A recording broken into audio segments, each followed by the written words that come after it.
Buonasera a tutti, io sono Nicola Borrelli, il presidente del festival.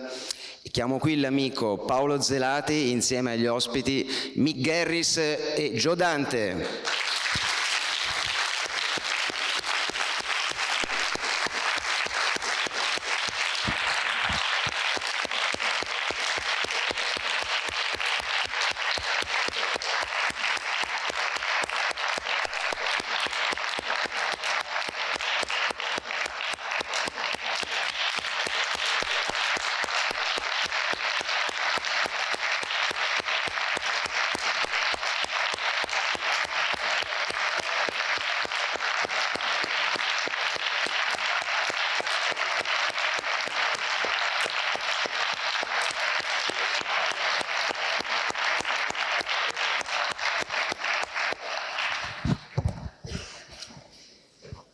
Abbiamo con noi ovviamente anche la nostra interprete principale Tessa Wakeman.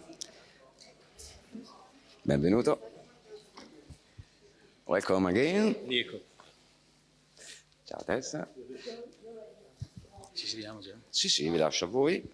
Vi lascio nelle amorevoli mani di Paolo e di Tessa. Buona conversazione. È piaciuta? Vai. Allora, grazie a tutti. Grazie. Non credo assolutamente. Sì, ecco. Buonasera a tutti, benvenuti al Masterclass con Mick e Joe. Ricordo che questa è una conversazione informale, parleremo un po' noi, poi nella seconda parte dell'ora apriremo le domande al pubblico, quindi più intervenite meglio è. Ora, io essendo appunto l'occasione didattica, vorrei cominciare con una domanda in generale sulla situazione del cinema americano ma anche mondiale, perché poi alla fine quello che succede in America influenza moltissimo anche tutti gli altri mercati. L'altro giorno parlavamo della crescita incredibile di Netflix e questa sua forza anche produttiva che poi va a influenzare i premi, le sale, quindi volevo chiedere a tutte e due un parere sulla situazione produttiva in America che sta cambiando per forza di cosa, per cui un commento sulla la fruizione nelle sale, che in realtà io continuo a sostenere che è il luogo in cui i film dovrebbero essere visti. Però appunto parlavamo l'altro giorno dell'ultimo film dei fratelli Coen, di cui non sapevo neanche che l'avessero fatto, l'ho scoperto per caso perché è stato prodotto e distribuito solo quasi unicamente su Netflix. Però questo è un esempio. Volevo da loro, dall'interno, un'analisi di quello che sta succedendo da un punto di vista produttivo.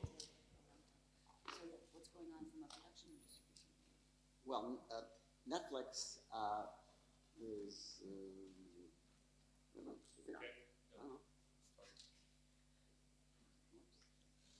un momento. Check.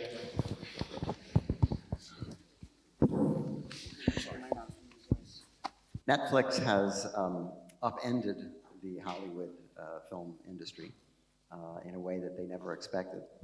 And currently there's a lot of argument about whether Netflix is a good thing for the movies or a bad thing for the movies. Many people feel that because of their streaming and the fact that they don't like to run their films in theaters, that the theatrical movie audience is being cut out of having the big screen experience that, you know, we all grew up on.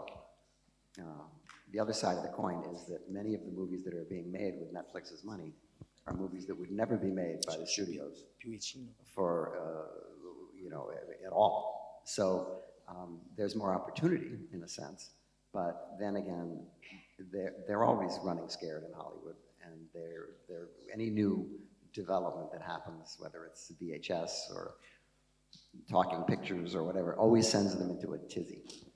So right now, there is a lot of fear in the executive suites of Hollywood because they just don't know where anything is going. Allora, Netflix ha rivoluzionato in una maniera completamente inaspettata l'intero settore, l'intera industria cinematografica. Quando ci sono queste questi cambiamenti così enormi ci domandiamo sempre se sia una cosa buona o una cosa cattiva, e il dibattito è estremamente acceso in questo momento qui.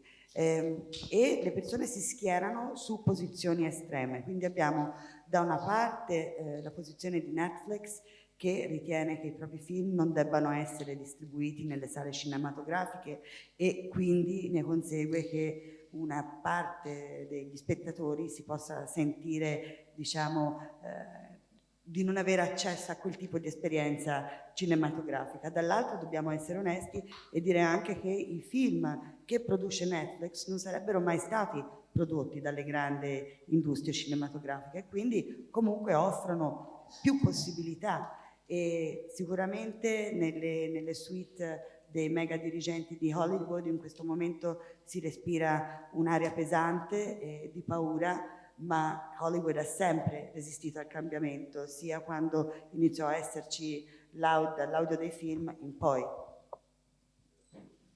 I see it as good news and bad news. The good news is the theatrical experience is alive and well, but it's mostly saved for events. It's the $200 million Marvel comic book movies that you go to the cinema to see. And festivals like this that allow us to see smaller scale films on the big screen where you deserve to see them. For decades, movies have been consumed on video rather than in the big screen. More people see their movies at home or on devices. So that's not changed much. It's just that the delivery system has changed considerably, but there are so many more platforms now, whether you get it on iTunes or Netflix or Hulu or all of these consumption forms. And I prefer to see it as a glass half full rather than a glass half empty. So, but it really is the event movie that is keeping cinemas open. Beh, come in tutte le cose ci sono gli aspetti positivi e gli aspetti negativi. Intanto io per carattere preferisco vedere sempre il bicchiere mezzo pieno, e quindi la buona notizia è che il cinema nei teatri come questo è in crescita e sempre sta bene ed è vivo, ma viene fruito in una maniera diversa, cioè con le mega produzioni Marvel e poi in film festival come questi, dove le persone finalmente hanno accesso e hanno la possibilità di vedere dei film sul grande schermo. Del resto erano ormai decenni che utilizzavamo e vedevamo i film in una maniera diversa, vuoi tramite il VHS, vuoi tramite i device elettronici, vuoi da queste piattaforme che sono veramente molteplici, da Hulu a Netflix e così via. Quindi è cambiato il modo in cui abbiamo accesso a queste cose, però i film evento sono sempre quelli che ci fanno ancora vivere il cinema tradizionale. I'm not happy when I see people watching Lawrence of Arabia on their watch, but it's another option. Chiaramente mi fa piacere vedere persone che guardano sul proprio orologio smart Lawrence d'Arabia, ma questo è un altro paio di mani. Parlando di produzione, voglio fare una domanda a Mick, che è legato al discorso produttivo. In questi giorni abbiamo parlato molto di Masters of Horror, un tuo grandissimo risultato sia umano che professionale, che insomma, vabbè, ne abbiamo già parlato. E una serie che stava avendo molto successo con la HBO, e io vorrei sapere perché è stata interrotta, cos'è successo, non mi ricordo più. We did 2 seasons of Masters of Horror with one company. Anchor Bay financed it. They were a DVD company. After 2 seasons, they sold it to Lionsgate. Lionsgate wanted more money, and they asked double the amount from the network that was showing it in the US. And that network, Showtime, basically said, fuck you. So they ended up selling it to NBC, which is a commercial network with censorship and advertising and a lot of people to answer to.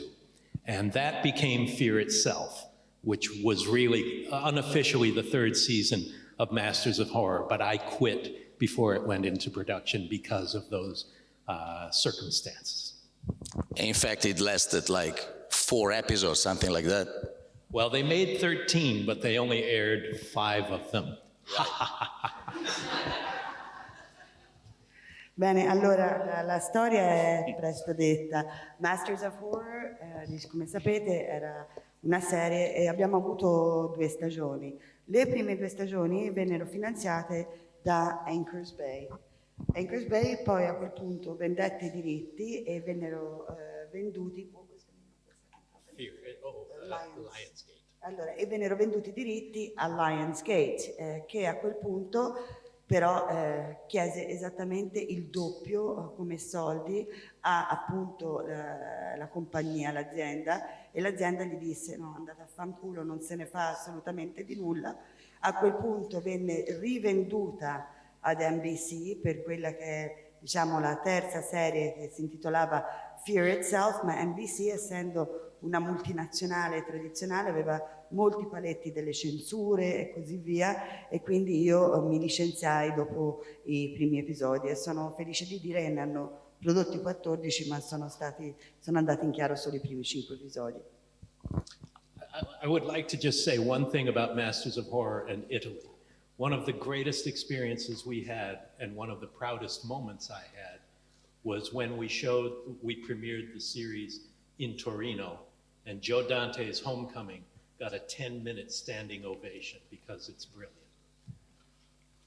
Una delle cose più belle che voglio condividere con voi è che quando facemmo lo screening in anteprima di Masters of Horror in Italia, a Torino, l'episodio di Joe Dante che si intitolava Homecoming ricevette un applauso in piedi da 10 minuti e questo è un bellissimo ricordo.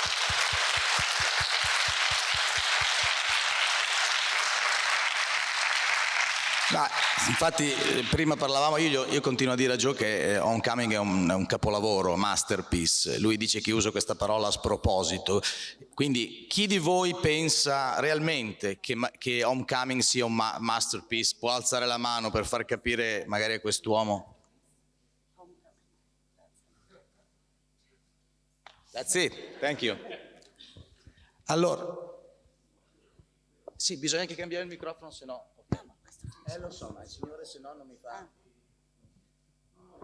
Are you switching? No, I don't know. Allora, io, sempre legato a questo discorso, a questo punto volevo che ci raccontaste un po' cosa, i nuovi progetti che avete per le mani o le aspettative di nuovi progetti, per quello che ci potete dire.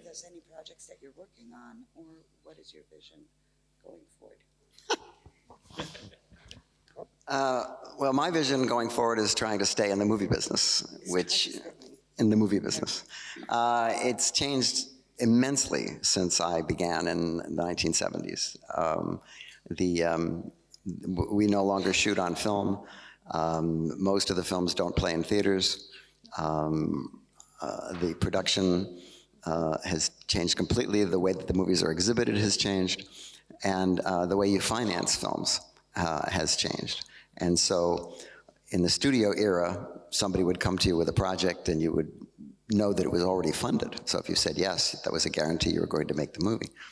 But today, more often than not, you have to, there's something you want to make, you have to go out and find the money yourself and put together a deal. And that almost always means more than one finance source, any one of which can fall out at any time. So the movie graveyard is littered with movies that were planned but never made, some of which were even started shooting and were never made. And so the situation is considerably different than it was when I started, and the difficulty of getting your movie made is hard enough. But then once you've gotten to make your movie, now you have to get people to see it. And that means it has to be distributed.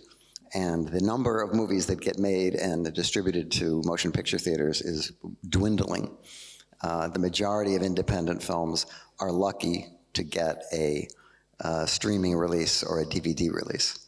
And so the dream of making movies that you think the whole world is going to see on a big screen is pretty much over. It really takes some wiles and some chops to be able to figure out a way to weather the storm and to adapt to the situation. And so I have several projects that some of which I've been working on for as long as 10 years. And some of them have almost happened and then didn't happen, and then it looked like it was going to happen, and then an actor got a better offer, and so it fell apart again. So it's become much more difficult. I like to say that we're all Orson Welles now in his late years, when he spent most of his time trying to raise money and not much time actually making movies. Beh, per quanto riguarda il futuro, diciamo, il mio sogno e quello per cui io mi adopero è quello di riuscire a continuare a fare dei film e di rimanere nel business del cinema, perché è cambiato tutto in maniera così radicale dagli anni 70. Se ci pensate, non si usa più il film di per sé, è cambiato il modo di fare la produzione, è cambiato il modo di andare a vedere i film stessi, e poi è cambiato anche il modo di finanziarli.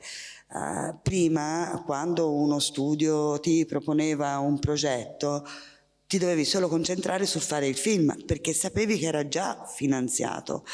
Quello che è successo ora invece è che sei tu stesso che ti devi attivare per cercare i fondi, cercare quelli che vogliono investire nel tuo progetto. Di solito è sempre più di una persona o più di un'azienda, per cui ti sembra di aver trovato i soldi, ma poi uno degli investitori cambia idea e sei da punto a capo. Quindi è un momento veramente particolarmente sfidante.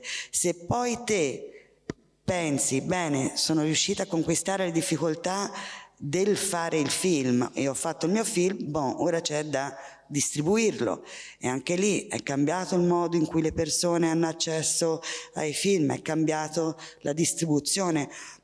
Questo è solo per dire che siamo veramente in mezzo a una tempesta e stiamo cercando di galleggiare e di indirizzare la barca come meglio ci riesce. Il sogno che molti di noi hanno avuto di dire voglio fare un film che poi tutto il mondo riuscirà a vedere sul grande schermo, ecco, quel sogno purtroppo è morto. As Joe said, the whole film industry is evolving. That's not working. It is. It is, okay. Yeah. The whole film industry is evolving, and filmmakers have to evolve or die. You don't want to calcify and stay in the same place you've always been. You have to change with the technology, with what people are interested in seeing and how they're interested in seeing it. How many people saw Nightmare Cinema the other night here? Quanti di voi erano a Nightmare Cinema l'altra sera? Well, that movie would not exist if there were no streaming, because part of it is being financed by distributors who do streaming, as well as physical media, and as well as the cinema. But that took 12 years to get that off the ground. I also write books. I've just finished a new book, a collection of novellas. I do the podcast Postmortem, where I interview people like Joe. We're going to do a live podcast after this discussion today. For those of you who speak English, we're going to do that from this very stage. So my interests are varied, but you can't just count on making movies anymore. We do television. Joe does television as well, in addition. And television has evolved too. Television's gotten really good, and a lot of feature films have gotten really shitty. So there has been kind of a shift in balance there. And often the better storytelling is now on TV, thanks to HBO, Netflix, places like that. So it's a constant state of evolution, and it's important to be evolving, not just with the industry, but ahead of the industry. Prima che Tessa traduca la risposta di Mick, mi sono in maniera agghiacciante dimenticato di dire che dopo il masterclass, immediatamente dopo, ci sarà appunto Mick che registrerà in diretta col pubblico. Chi vuole restare è benvenuto, anche se non ci sarà traduzione, una delle sue puntate per il podcast post mortem che lui fa. Quindi Un doppio masterclass, sarà Mick che intervista Joe, verrà registrato, voi potete rimanere, ecco, solo questo. Torniamo allora alla traduzione. Mick diceva che l'intero mondo sta evolvendo e così devono anche evolvere i registi. Chi o ci si evolve o si muore, e i cambiamenti sono stati, come abbiamo detto prima, su fronti infiniti, però di coloro di voi che hanno visto per esempio Nightmare Cinema l'altra sera, ecco, una parte di Nightmare Cinema in effetti è stata finanziata dalle piattaforme online, quindi c'è anche un'integrazione, se vogliamo, c'è un do ut des. Inoltre, diceva, lui ha scritto dei libri, ha finito ora una serie di novelle, poi produce questo podcast, appunto come diceva Paolo, Postmortem, che verrà filmato, registrato qui subito dopo. Entrambi lavorano anche sulla televisione, quindi si tratta di evolversi e di differenziarsi, e a volte è proprio la televisione che ha delle storie migliori da raccontare e le racconta meglio rispetto al cinema oggigiorno, come nel caso di HBO, e il trucco è non solo di evolversi ma cercare di anticipare i tempi, e solo così si rimane a galla. I just wanted to hear how you translated shitty. Sì, no, I didn't. I said that it was better. This is called censorship. No, ok, va bene, no. Allora, lungometraggi schifosi di merda, va bene. Dei lungometraggi da gettare e dei streaming da tenere. Allora, doppia domanda sul cinema italiano. Ale, la pelle d'oca proprio. Allora, doppia nel senso che, sì, per tutte e due, ma una doppia domanda. Uno, volevo sapere quali sono le vostre influenze per la vostra vita da fan e anche professionale, che vengono dai registi e dal cinema italiano, da sempre.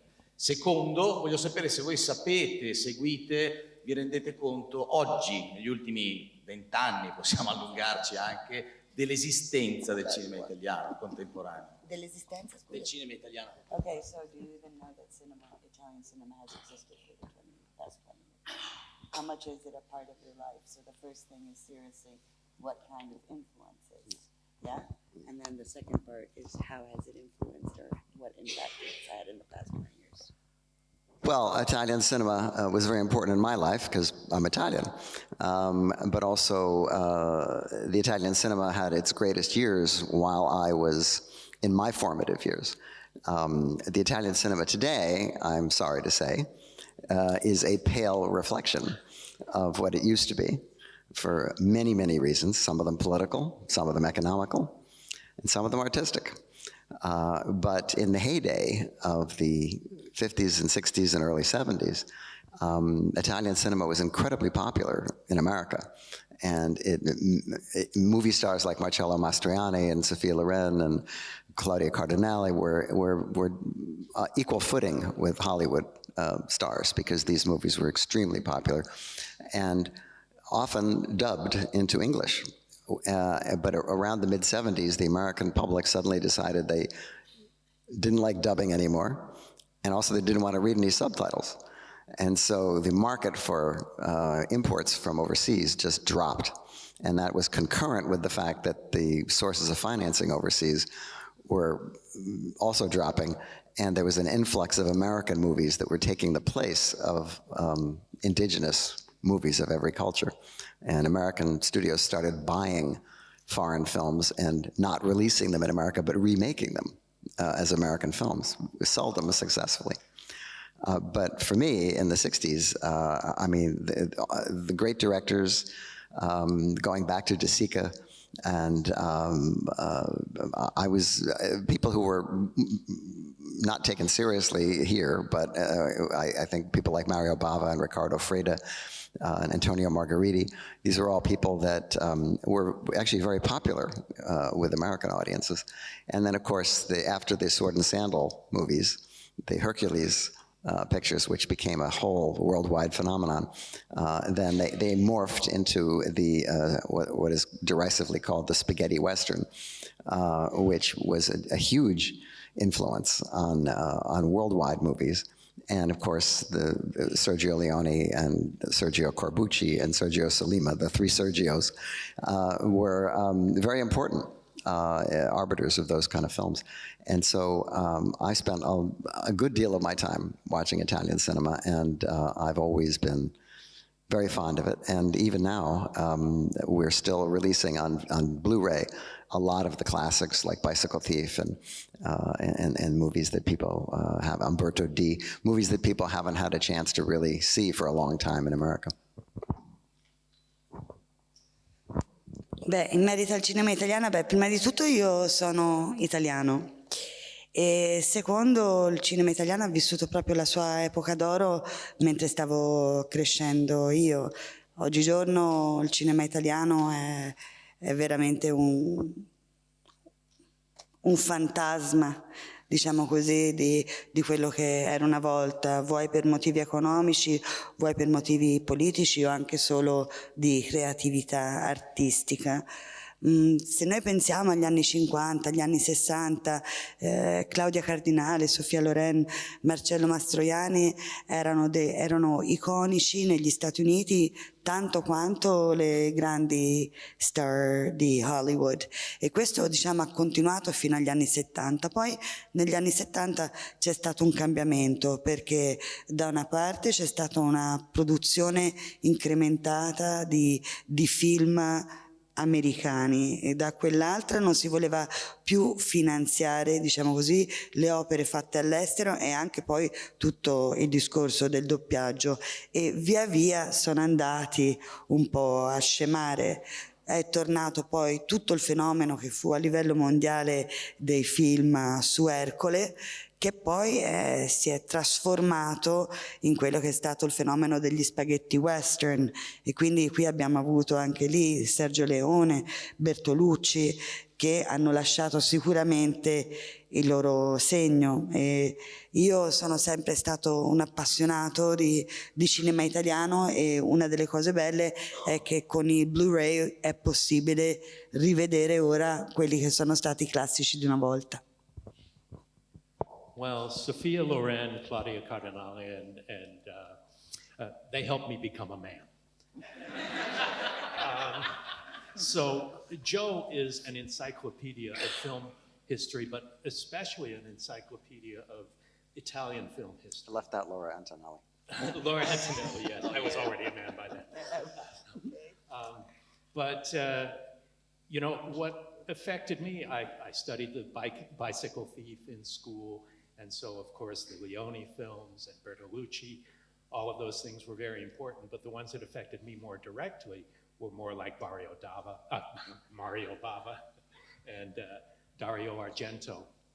And those were so pervasive in the history of modern horror cinema, particularly in their photographic styles and their subject matter, that those were things that really influenced me a lot. And it was such an honor to be able to bring Dario Argento across the ocean to do a couple episodes of Masters of Horror, that it was great to be able to see his influence from back in the 70s come to life 30, 40 years later in that, and to watch it. And you look at a film like The Howling that Joe did, and the contrasting primary colors in the photography that come right from the history, the films of Mario Bava. And it's exciting and thrilling to know that it can still be contemporary despite its historical roots. Beh, allora intanto grazie a Sofia e grazie a Claudia sono diventato un uomo. Con l'Antonelli ero già diventato, diciamo così, un adulto, ma se Joe è un'enciclopedia vivente su tutto ciò che concerne il cinema, lo è ancora di più per quella che è la storia del cinema italiano. Io all'università, per esempio, ricordo di aver dovuto studiare ladri di biciclette, chiaramente approfondendo anche Bertolucci, Leone, ma uno dei miei riferimenti è stato Mario Bava. oppure Dario Argento, e il modo in cui loro poi veramente hanno plasmato in maniera pervasiva e ovunque quella che è la storia del cinema horror. E ricordo ancora che una delle mie più grandi gioie è stata la possibilità di invitare Dario Argento a fare degli episodi negli Stati Uniti di Masters of Horror, ed era incredibile vedere come, nonostante il fatto avesse iniziato negli anni 70, riusciva a dare ancora così tanto anche a questa cinematografia in Masters of Horror contemporanea. Vorrei aggiungere che nel film L'ululato, The Howling, di Joe Dante, viene usato come contrasto il contrasto tra i colori primari, e anche questo è un retaggio, è un tributo a quella che è stata l'arte di Bova. And one of the best websites when it comes to film history and Italian film history, as well as all other kinds, I don't know if you're aware of trailersfromhell.com, but it's something that Joe created and curated, where filmmakers come together and give commentary on film trailers from all around the world. And Joe has covered a lot of the Italian films in a really wonderful and educational and entertaining way. So if you don't know about that, you should absolutely check it out soon. Aggiunge poi che uno dei siti web diciamo più aggiornati e più interessanti, che proprio analizzano e contengono tutte le informazioni anche sui film italiani, è stato creato proprio da Joe Dante, che ha curato personalmente le schede di tutti i film italiani, e il sito si chiama Trailers from Hell, quindi trailersfromhell.com, e è una filmografia immensa e molto ben curata. Allora, intanto io comincio già a chiedere se c'è qualcuno che ha una domanda. Sì, già lì. Ci vuole un microfono? Chi è che porta un microfono lì?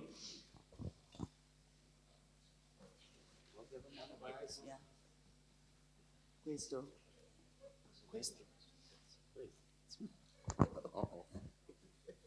No, ma deve tenerlo te, secondo me. Cos'è questo? Un lumino? Bizzarrissimo. Ok. Buonasera. Allora, nel ringraziare Joe Dante e Mick Garris di essere qui, io intanto vorrei dire che sarebbero talmente tante le domande da fare che non c'è lo spazio né il tempo per farle, però una cosa che mi piacerebbe sapere è questa: essendo molto affezionato a film tipo Matinée di Joe Dante o anche I Sonnambuli di Mick Garris, vorrei sapere dai nostri due grandi ospiti se corrisponde a verità che rispetto ad adesso in passato c'è stata una libertà creativa maggiore. You can't read his lips when he's got that thing in front of him. Non puoi parlare con la cosa davanti perché non leggo le tue labbra. Pardon. Poi la domanda per il soggetto, cioè fai la domanda, Sì. vorrei sapere. Vorrei sapere, scusi, se corrisponde a verità che c'era una libertà creativa maggiore in passato rispetto ad adesso. Penso per esempio ad artisti come il compianto Giorgio Romero, come John Landis. Ecco. Right. So in the past, no, this is the question. In the past, do you think that there was more creative freedom compared to today? No. Next. Là c'è una mano là.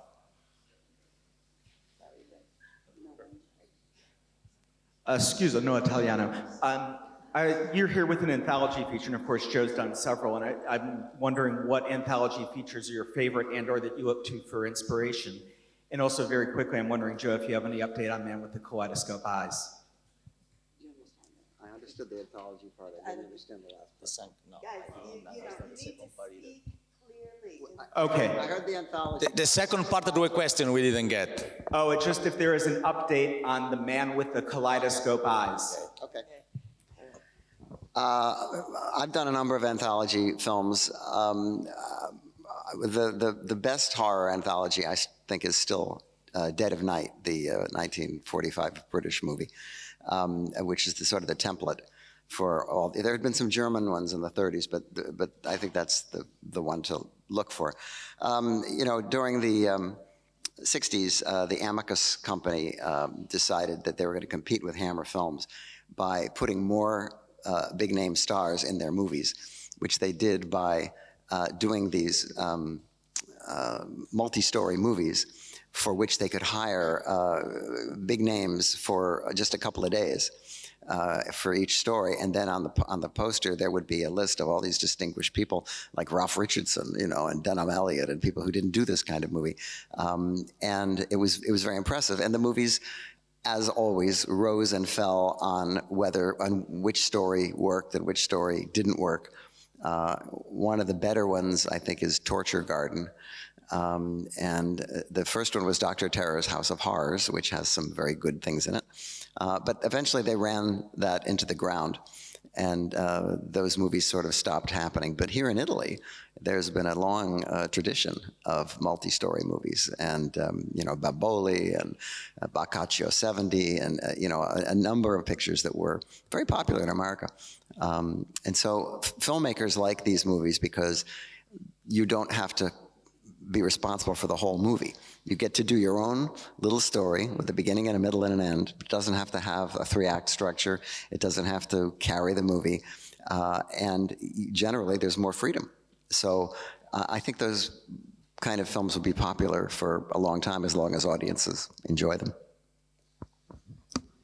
Allora, la domanda che era stata chiesta era in merito a questo, diciamo, format del film antologico o raccolta di storie, e il signor Dante stava parlando di alcuni di quelli che sono stati i capisaldi di questi film antologici. Uno era Deal of the Night, correct? Dead of the Night, scusate, ho scritto male. Dead of the Night, che era del Regno Unito, del 45, se non vado errata. E sicuramente è stata quella che ha fatto un po' da canovaccio, l'esempio che poi è stato utilizzato. Poi negli anni 70 le case si iniziò una sfida tra le case produttive con Hammer Film, e praticamente iniziarono a uscire sempre più frequentemente questi racconti antologici, utilizzando semplicemente dei grandi numeri di richiamo come attori da mettere poi su poster, ma la qualità paga, e alla fine sono resistite solo le storie che avevano veramente un buon filone narrativo, come Torture Garden, sorry, and Dr. Harris' House of Horrors, correct? Anche qui in Italia avete una lunga storia, un lungo retaggio in questo genere di film. Per menzionarne uno, Boccaccio 70, e una delle cose che piace molto ai registi di questo format è che tu non sei responsabile per l'intero film, ma sei responsabile solo per il tuo segmento, quindi è per quello che mi piace. Ok, prossima domanda. L'ultimo film che Aspetti, scusi, sono 2 persone. Ci vuole... Posso? Sì. Buonasera, io avevo 2 domande disgiunte, una per il signor Garris e una per il signor Dante.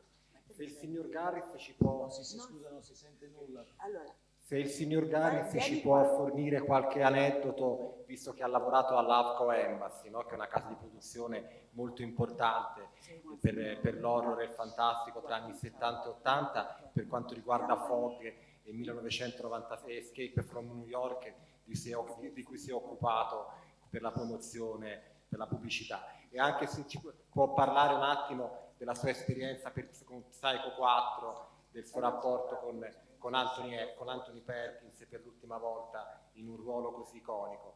Al signor Dante, visto che Zelati ha ricordato appunto un suo capolavoro televisivo che è Homecoming, siccome mi ha segnato nella mia infanzia The Shadow of Man, no? L'uomo ombra. Puoi rinunciare, veramente facciamo fatica a sentire.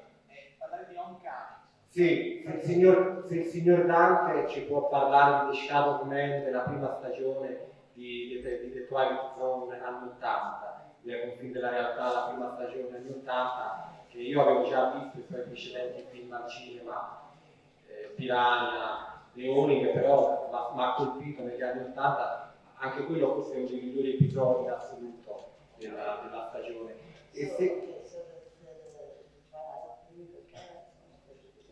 E se può dire qualcosa anche di Inner Space, Salto nel buio, no? Perché è un film che viene citato meno, il signor Dante, ma che ancora come di studio si è realizzato, insomma. Grazie. Well, for me, that's 3 questions. I'll answer one of them. Sono 3 domande e ne rispondo una. I'll talk about Hamlin because that's something that proved to be an important part of my career as well as Joe's career. My first job, at the time I was on food stamps, was when Steven Spielberg asked me to write the first episode written for Amazing Stories, the TV show. And it was phenomenal. You know, literally, I had nothing. And suddenly, I was asked to write for Steven fucking Spielberg.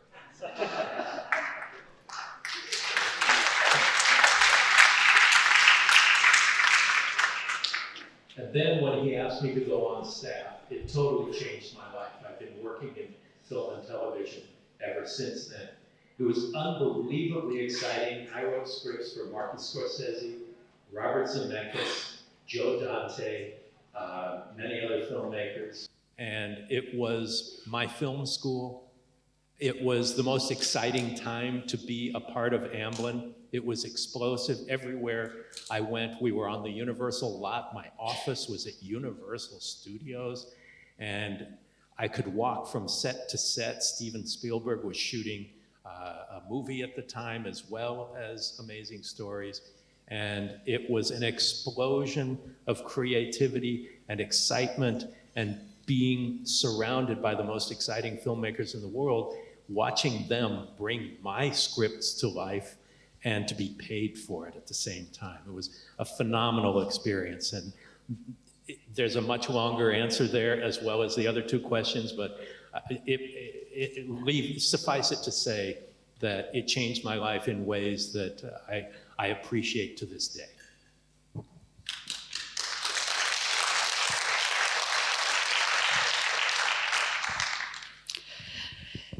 Allora, vorrei rispondere quindi alla domanda sulla mia esperienza professionale con Amblin, visto che ha rappresentato un momento molto importante sia nella mia vita che in quella di Joe. Quando iniziai a scrivere per Amazing Stories, quando Steven Spielberg mi chiese di scrivere per Amazing Stories, campavo la giornata e diciamo col reddito di cittadinanza, con i buoni passati dallo Stato. Non avevo assolutamente niente e da un giorno all'altro la mia vita si è rivoluzionata. Censura. Sarebbe da un giorno all'altro è arrivato Steven fottuto Spielberg. Steven fucking Spielberg. Esatto. Grazie.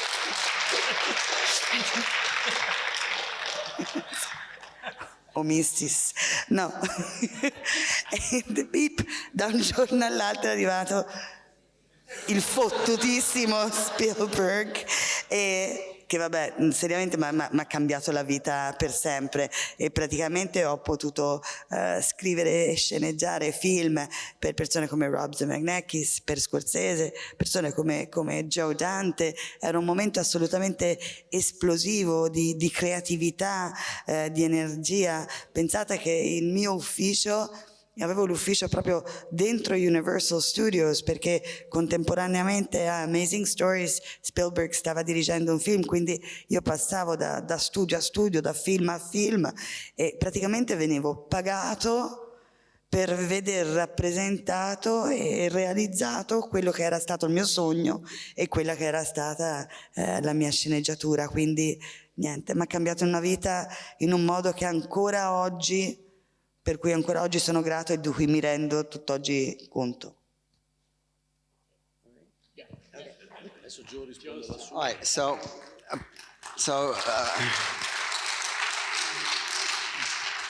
so apparently this guy has asked me about my episode of the second version of Twilight Zone in the 80s, which I had worked on Amazing Stories, and Amazing Stories was one of the most expensively produced television shows in history. Each little 30-minute episode was like a feature film.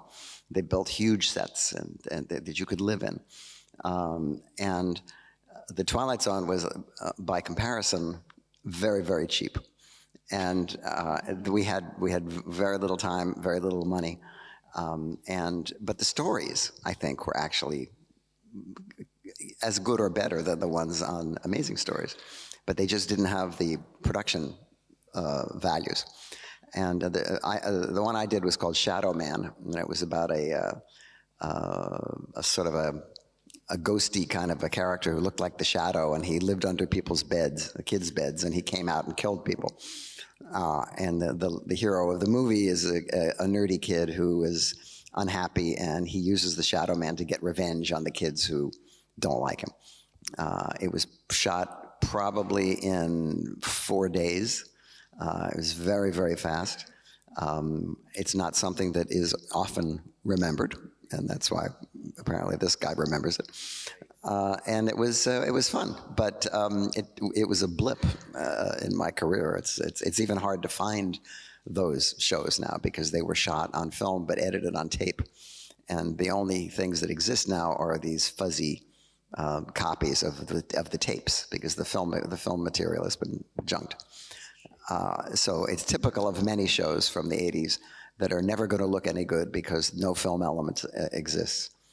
And then I guess he wanted me to say something about Inner Space, which is, I don't know what the title is here, but it was a comedy that I did for Amblin with Marty Short and Dennis Quaid and Meg Ryan. It was a tremendous amount of fun to make. It was a sort of a riff on Fantastic Voyage. And the concept was, what if Jerry Lewis was shrunk and put inside what if Dean Martin was shrunken and put inside Jerry Lewis? And so that was the premise. It was an expensive film. It didn't make a lot of money, but it did do tremendously well on video, and now a lot of people think it's a classic. But for me, it was just one of the most entertaining times I ever had making a movie. Ti ricordi Inner Space com'è in italiano? Il salto nel buio. Grazie. Yeah, I knew that. No, it's just I can't read. I forgot my glasses. Oh, well, I forgot mine too. Allora, per quanto riguarda invece The Twilight Zone, la seconda versione di Twilight Zone della metà degli anni '80, sì, ho partecipato anche a quello. Avevo già lavorato precedentemente con Amazing Stories, e la cosa interessante è che ogni episodio di 30 minuti di Amazing Stories costava moltissimo, costava quanto fare un lungometraggio quasi, mentre invece con The Twilight Zone costava molto meno, ma le storie erano altrettanto avvincenti. Nello specifico ho diretto un episodio che si chiamava Shadow Man, correct? Mm-hmm. Shadow Man, cioè l'uomo dell'ombra, diciamo così, l'uomo delle ombre in italiano, ed era la storia di questo personaggio sinistro che viveva sotto il letto dei bambini e che poi si vendicava ed ammazzava le persone. E il protagonista è un ragazzino molto timido, forse un po' perdente, diciamo così, nerdy, che decise di utilizzare Shadow Man per vendicarsi degli altri bambini che lo prendono in giro.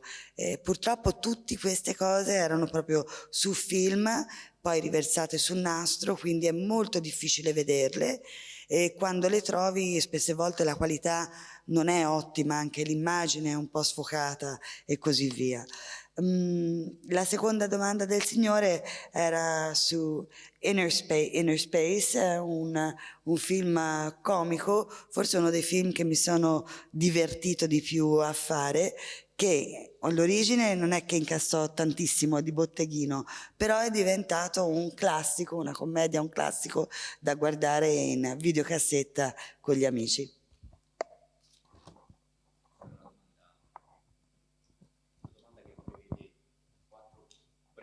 Risposte, ma proprio. Cioè, la prima cosa volevo chiedere a Joe Dante qual è secondo lei l'horror migliore di tutti i tempi? La prima cosa. First question is what's according to you the best horror of all time?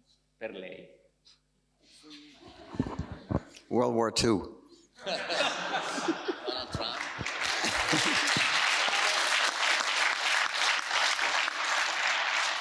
I'm always asked, you know, what is your favorite horror film? What is the best horror film? What is the best Western?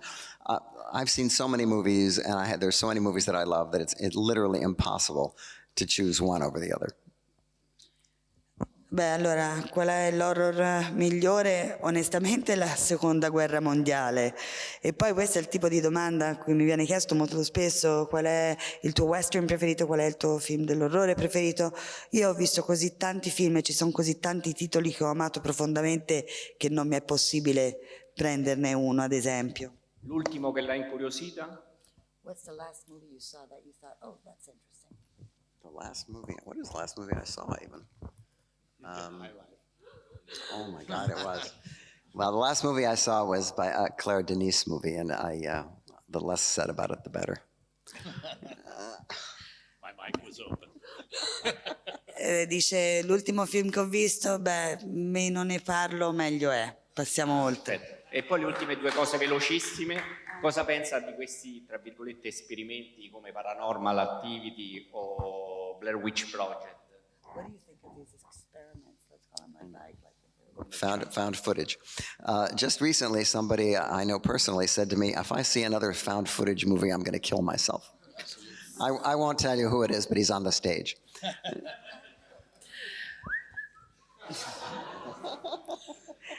Beh, in una parola, questi non sono film, sono found footage, cioè B-roll, no? Giusto, diciamo così.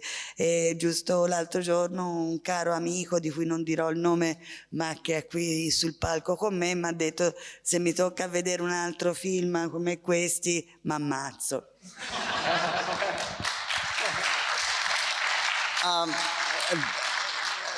The Blair Witch, you know, was a film made outside the system by young filmmakers and it was very rough when the distributor bought it, and they insisted that it be cleaned up a little bit to look a little more presentable.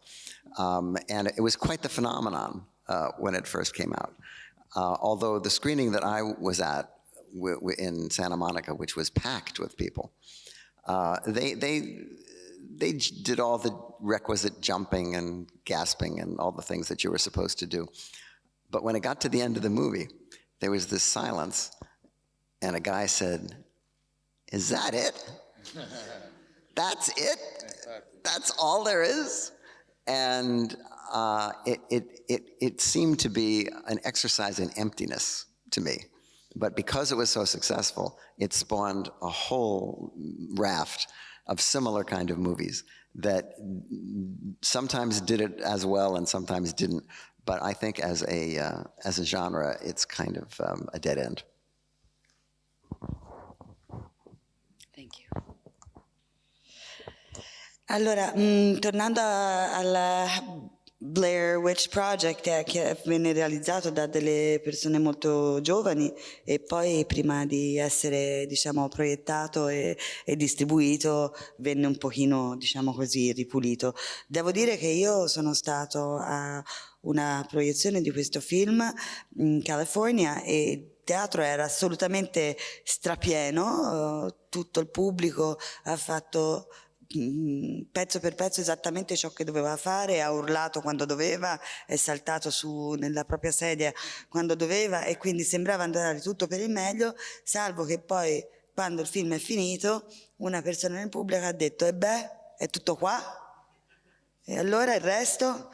Quindi sì, diciamo, per me è un esercizio nell'essere vacui questo tipo di film, ma visto il successo in verità di botteghino che ha avuto, chiaramente poi molti l'hanno ripreso a modello per fare altre cose completamente vuote e vacue. E poi per Mick, l'ultima domanda, quanto è difficile ingaggiare una star di Hollywood in un film?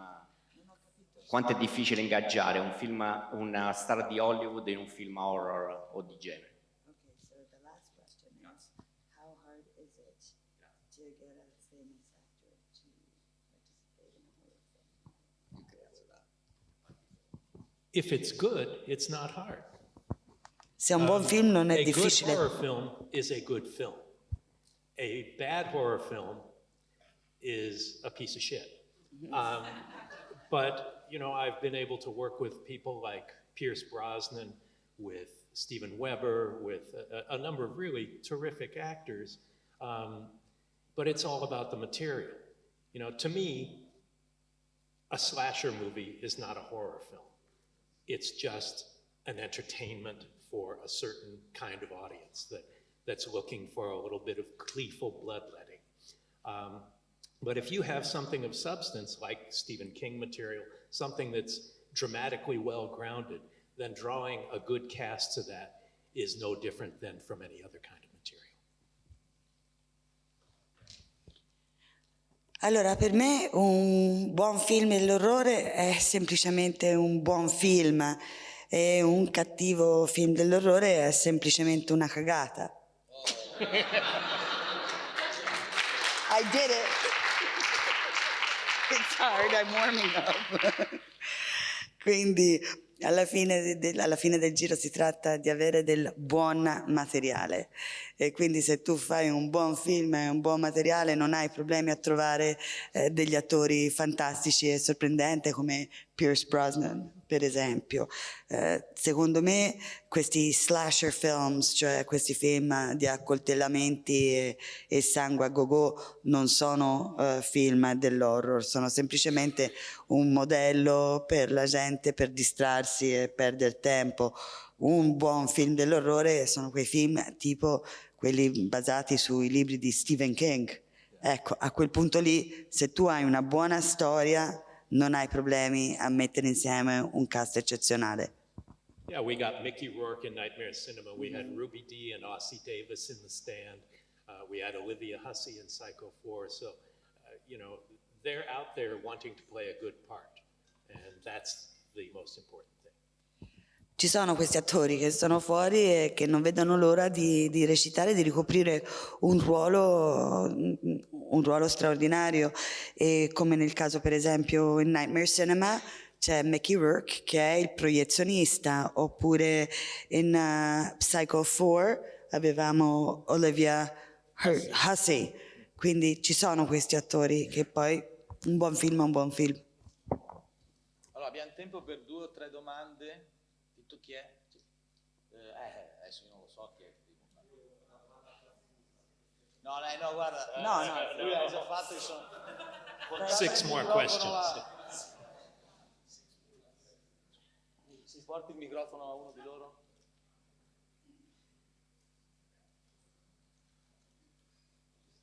So we should probably do like a 5-minute break after this. Exactly. That's why 2 questions. That's great. Yes, what advice would you give me if I told you that I had a really, really good horror story to sell? So like, to whom, who should I approach, and how could I convince somebody to finance it? Thank you. Sì, hai ragione. La ragazza ha chiesto: che consigli mi dareste se io vi dicessi che ho una storia dell'horror fantastica, fenomenale, da vendere? Che consigli mi date su chi avvicinare e come proporre la mia storia? You tell them, you're the one who works. Not Joe and not me. But seriously, it's important to get a good agent to represent that material. You know, it's hard enough for us to get our stuff off the ground. We spent, like I say, 12 years to get Nightmare Cinema off the ground. You need somebody who's connected, who knows who is looking for what material, and would know if your material is right for a certain production company. So an agent or representative is by far the best way to get in. So that would be who I would look for. Allora, la chiave è di trovare un buon agente che ti sappia rappresentare e che sappia anche presentare il tuo materiale. Se ci pensi, anche a noi ci sono voluti 12 anni per far decollare Nightmare Cinema, quindi non è assolutamente facile, ma un buon agente è l'agente che conosce la tua storia, conosce il tuo materiale e sa chi potrebbe essere interessato a quella storia o a quel materiale. Guarda, c'era lei poi. Sì. She is very, she needs a break. Vai, so she's a girl for a change. Una semplice domanda. Come è nata l'idea di fare il film Burying the X? Come Burying the X? Even you never heard of it. It's all right. What's the question? How did you get the idea about Burying the X? Well, Burying the X wasn't my idea. It was a scriptwriter friend of mine who had written a film based on a short that he had made a couple of years earlier. And I read the script. I never saw the short, but I thought the script was funny, and it was dark, and it was, most importantly, had very few characters in it and very few locations, which meant that you could probably make it for a decent amount of money. Surprisingly, it all came together unexpectedly, but the deal was that it had to be shot by the end of the year, or else the tax money that they were using to fund it would be no good anymore. So we rushed it into production. We shot within a 4 or 5 block area of one place in downtown Los Angeles, it's not the greatest movie I ever made, but it is entertaining. And the cast, Anton Yelchin, the late Anton Yelchin, and Alexandra Daddario, and what's her name? She was in Twilight. The actress in Twilight. Well, anyway, she was very good, but there goes her career, because I can't remember her name. That actress who's really good. Anyway, it was a fun movie to make. It was very hardly distributed at all. I'm very surprised you even saw it. And it is, at this point, the last picture that I've made, except for Nightmare Cinema.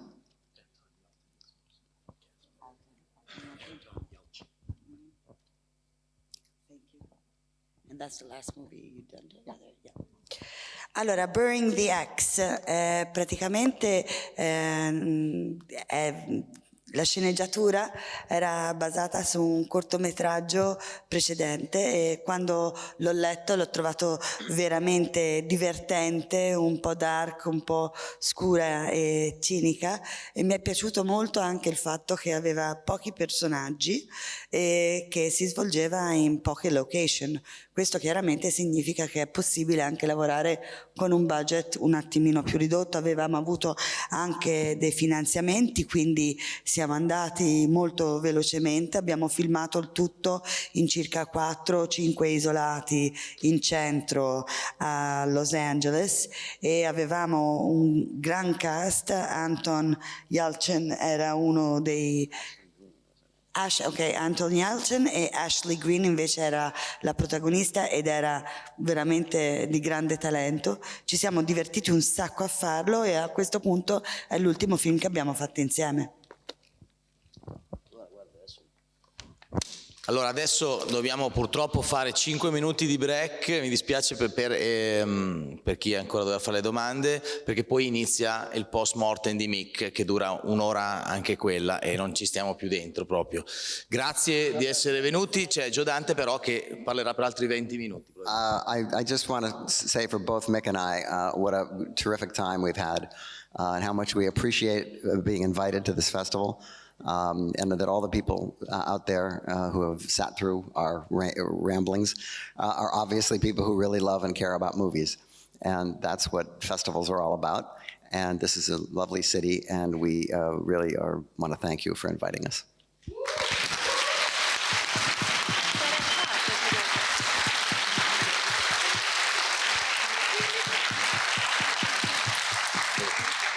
Beh, grazie di essere intervenuti e se volete potete godervi post mortem.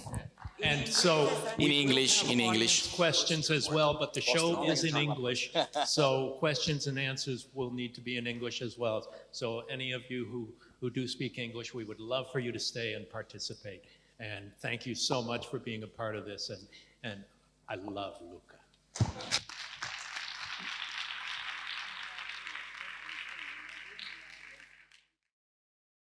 Let me know when the recording has begun so we can start the show.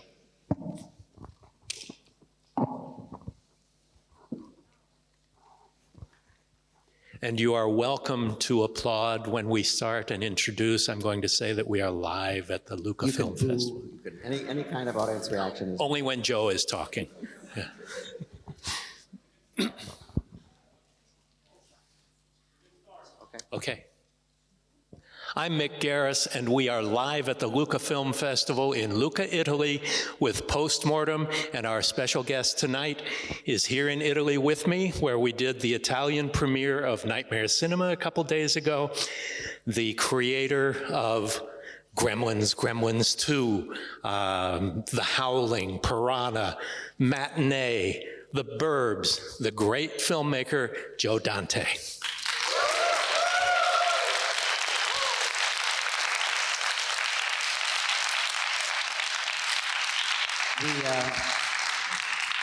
We can augment that reaction in post. Yes, okay. Yeah, we don't need it. So, Joe, where did it start for you, the love of cinema? I was a child in the 1950s, and we didn't have a television. This is the old story. He's so old, he doesn't... Anyway. He looks so much younger than that. Younger, he really is. We had no TV, we had radio. And I did listen to the radio a lot. But all my friends had television. And I would go over to my friends' houses to see TV. And the movies were in my distant future. The first movie I saw, I think my aunts took me to see the first release of Peter Pan, the Disney cartoon in 1953, or 52, whenever it came out. And also Snow White is often the first picture that anybody remembers seeing, because parents always take kids to see Disney movies, even though they're so terrifying that they give them nightmares.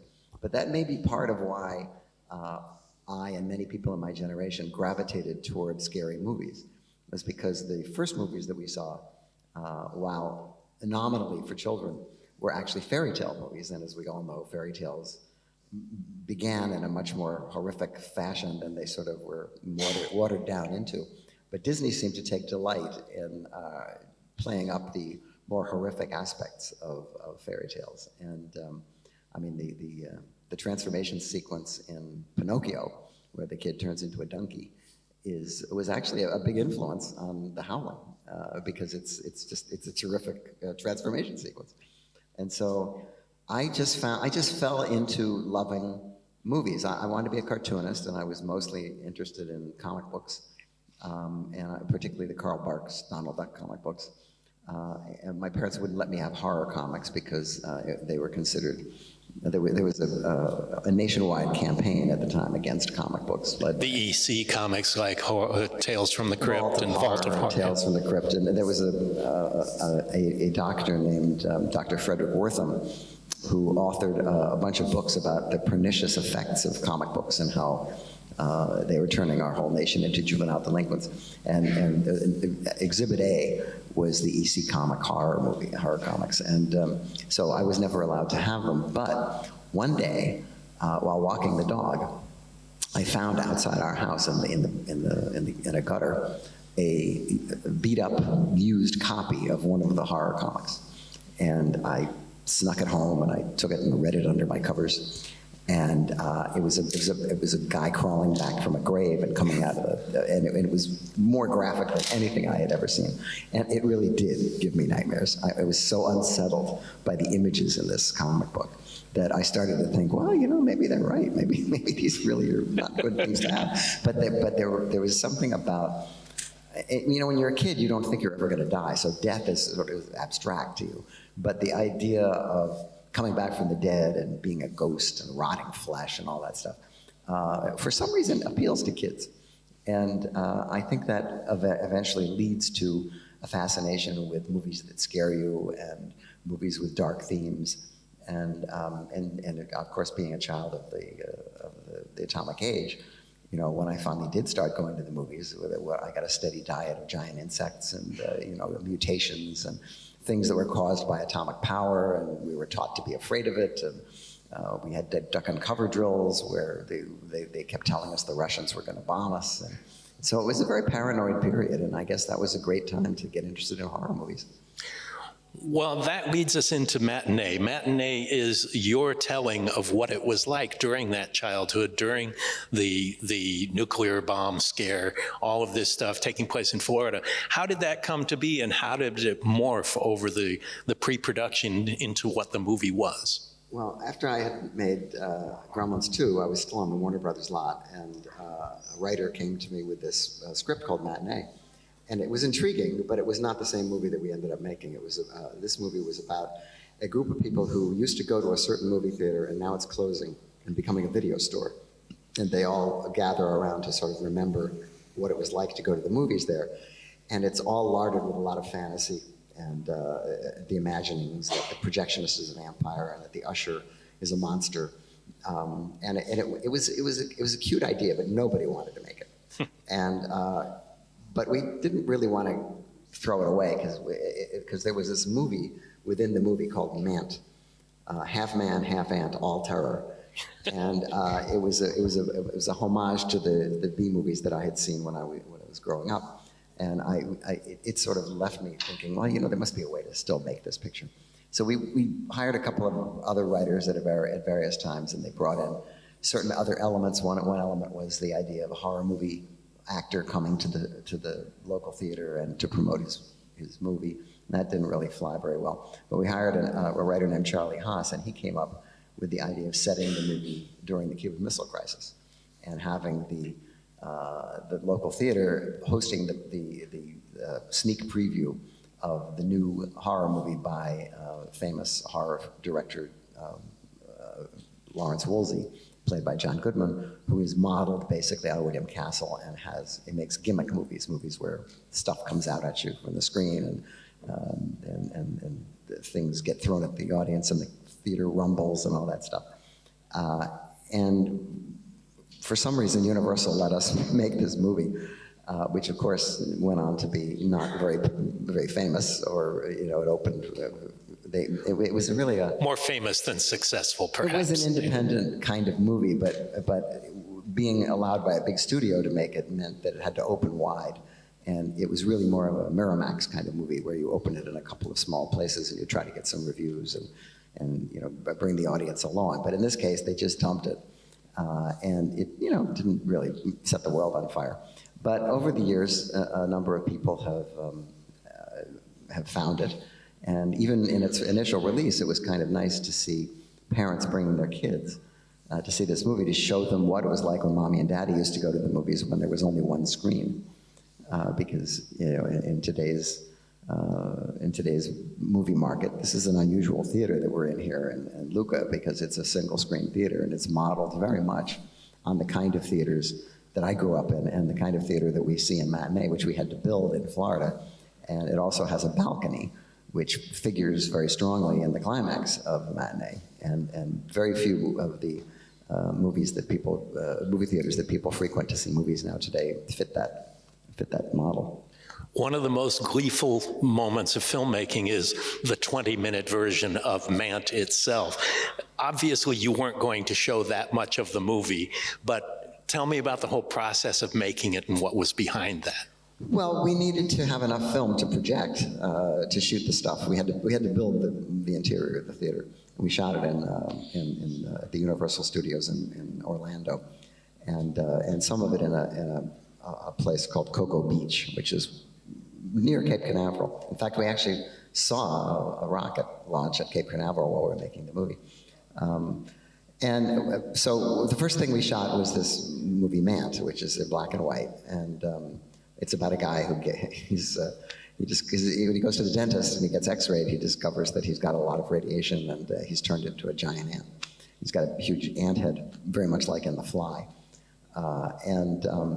We hired several people who used to be in those kind of movies. A guy named Robert Cornthwaite, who was the Mad Doctor in the original Thing. Kevin McCarthy played a general. Dick Miller played a guy who's an actor in the movie, but then really shows up in the real story. And it was a lot of fun to shoot, and we did it in a very believable way, in that we didn't want to make the movie within the movie look stupid, because then it would make the kids in our movie who like those kind of movies look stupid. And so we made the movie as well as you would make it as a sort of a high-end B picture in the early 60s. But with the technology of that era, everything was handmade. Everything was handmade, and the giant ant was actually, it was not bad. It's a great it was monster. pretty good, and because he grows really big and he climbs up buildings and stuff, and some of the movies from the 50s, they use real grasshoppers climbing up, photographs of buildings, which isn't exactly convincing. And this one is a step above that. So and also the dialogue is very funny, and much of it is actual real dialogue from movies like The Amazing Colossal Man and The Giant Claw, and some other movies where we actually stole the dialogue verbatim and put it in our movie, and it's hilarious. But in the original movies, it was supposed to be straight. Well, I would love to get a little insight into the relationship between director and writer, particularly in the case of Matinee, where it started with somebody else's idea. You had a concept drawn from your own history and childhood, and Charlie Haas having another take, and how that metamorphosis occurred and what kind of guidance you gave. Well, if you're developing a script and you're going from writer to writer, which I don't actually recommend. I mean, it's ideally you have one writer all the way through the whole thing. But we hired a guy named Ed Naha to come in and sort of rework the first version, and he's the guy who came up with the idea of the horror movie host coming. But then that morphed into the movie producer coming. And when Charlie came up with the Cuban Missile thing, I leapt at it because I was the same age as the kids in the movie. So that was Charlie's idea, or was it your idea? I honestly can't remember, but I do know that I identified with it completely because the lead character in the picture was the same age as I was during the missile crisis. And since none of you were there during the Cuban Missile Crisis, and count yourself lucky, it was the weekend where we all thought there would be no Monday or Tuesday or Wednesday or ever, no more school, nothing, because the world was literally pitched to end that weekend. And we grew up in a time when if an airplane flew over, we thought there was a bomb in it. And so everybody was tense. It was a very tense time. And politically, it was a very tense time because it was the Cold War, and people were on edge all the time. And so Lawrence Woolsey, the character in the movie, figures that this is a great time to open a horror movie because everybody's already horrified. And this picture will be, do very well. And so the movie is sort of about fear and how it helps us conquer, how movie fear helps us conquer real fear. And it's also scrupulously accurate to the period. I mean, everything in that picture happened. And we shot it in Key West, which is only a couple of miles from Cuba. And so we got some military cooperation, and we studied the plans of what they had done, because they took actual guns and artillery and stuff and put it on the beach, because they figured that they were going to have to maybe shoot the Russians or something, or they were going to invade us. And so it's all very accurate. And over the years, it's struck a nerve. I mean, there are a lot of people who really understand that this is the way it really was.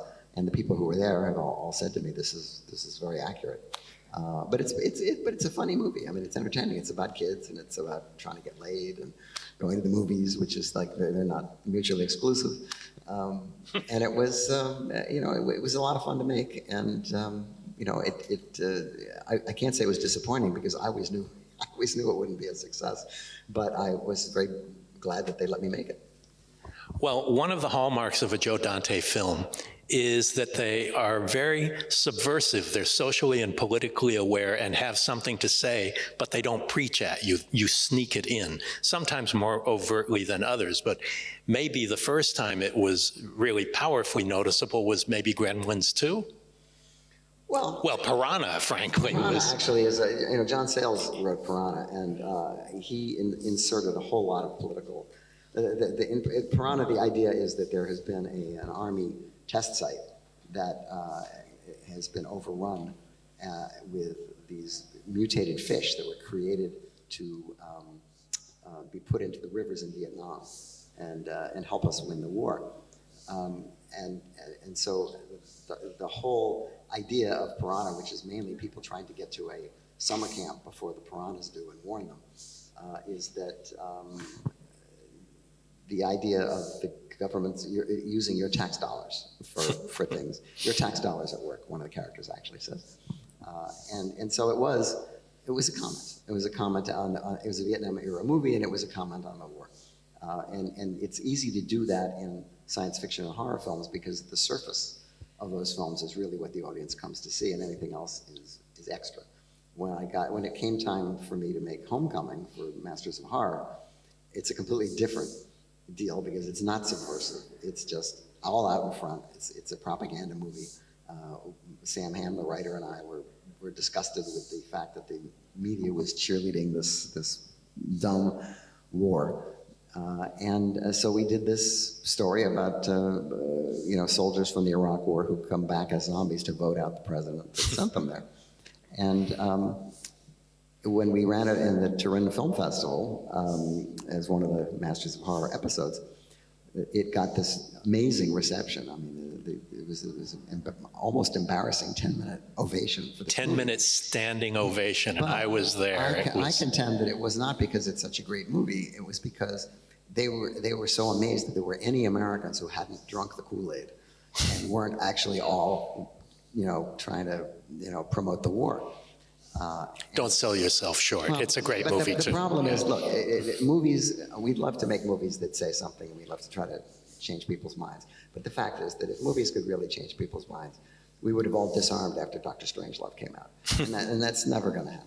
So, we do our best. We try to make our statements, and we hope that somebody, is sympathetic. But, when you see things happening around you and you have the luxury of being able to actually, produce entertainment that people will see, it almost seems like a duty to say what's in your heart and to say what you think is important and to try to say, look, I have this opportunity to tell you something that you may not hear from somewhere else.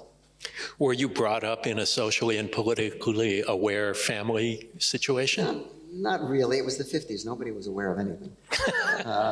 It was, my parents were Republicans, and I didn't really know what that meant, but I do remember going around. They gave me a little can to go around the neighborhood and get money for Eisenhower.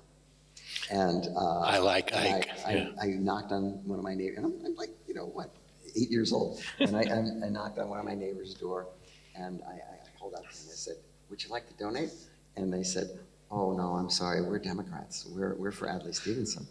Oh, I was shocked. He was my 8th cousin, Adlai Stevenson. There were other people who weren't going to vote for the people that my family were going to vote for. I mean, it was a rude awakening.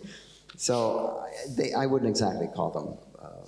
The only thing about my family was that my mother and father always decided to vote for the same person because they figured if they voted against each other, they would cancel each other's vote out.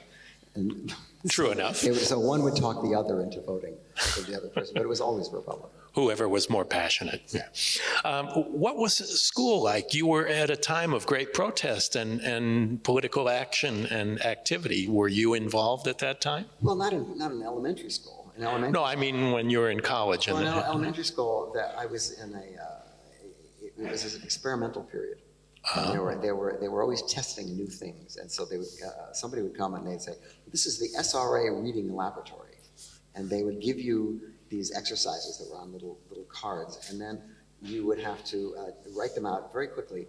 And then there was a machine, a fast reading machine, that would project pieces of lines of print, and they would press the button, and it would only give you like 1 or 2 words at a time. It would go like this. And you would have to try to catch up with it and be able to write an essay after it's over about what it was about. Now, I mean, I know I was only a kid, but this struck me as one of the stupidest ideas that you could, I mean, you're not learning anything. It's like, it's just trying to promote some kind of technology. Anyway, so coming from that background, when I was in college, of course, it was the Vietnam era, and it was extremely political.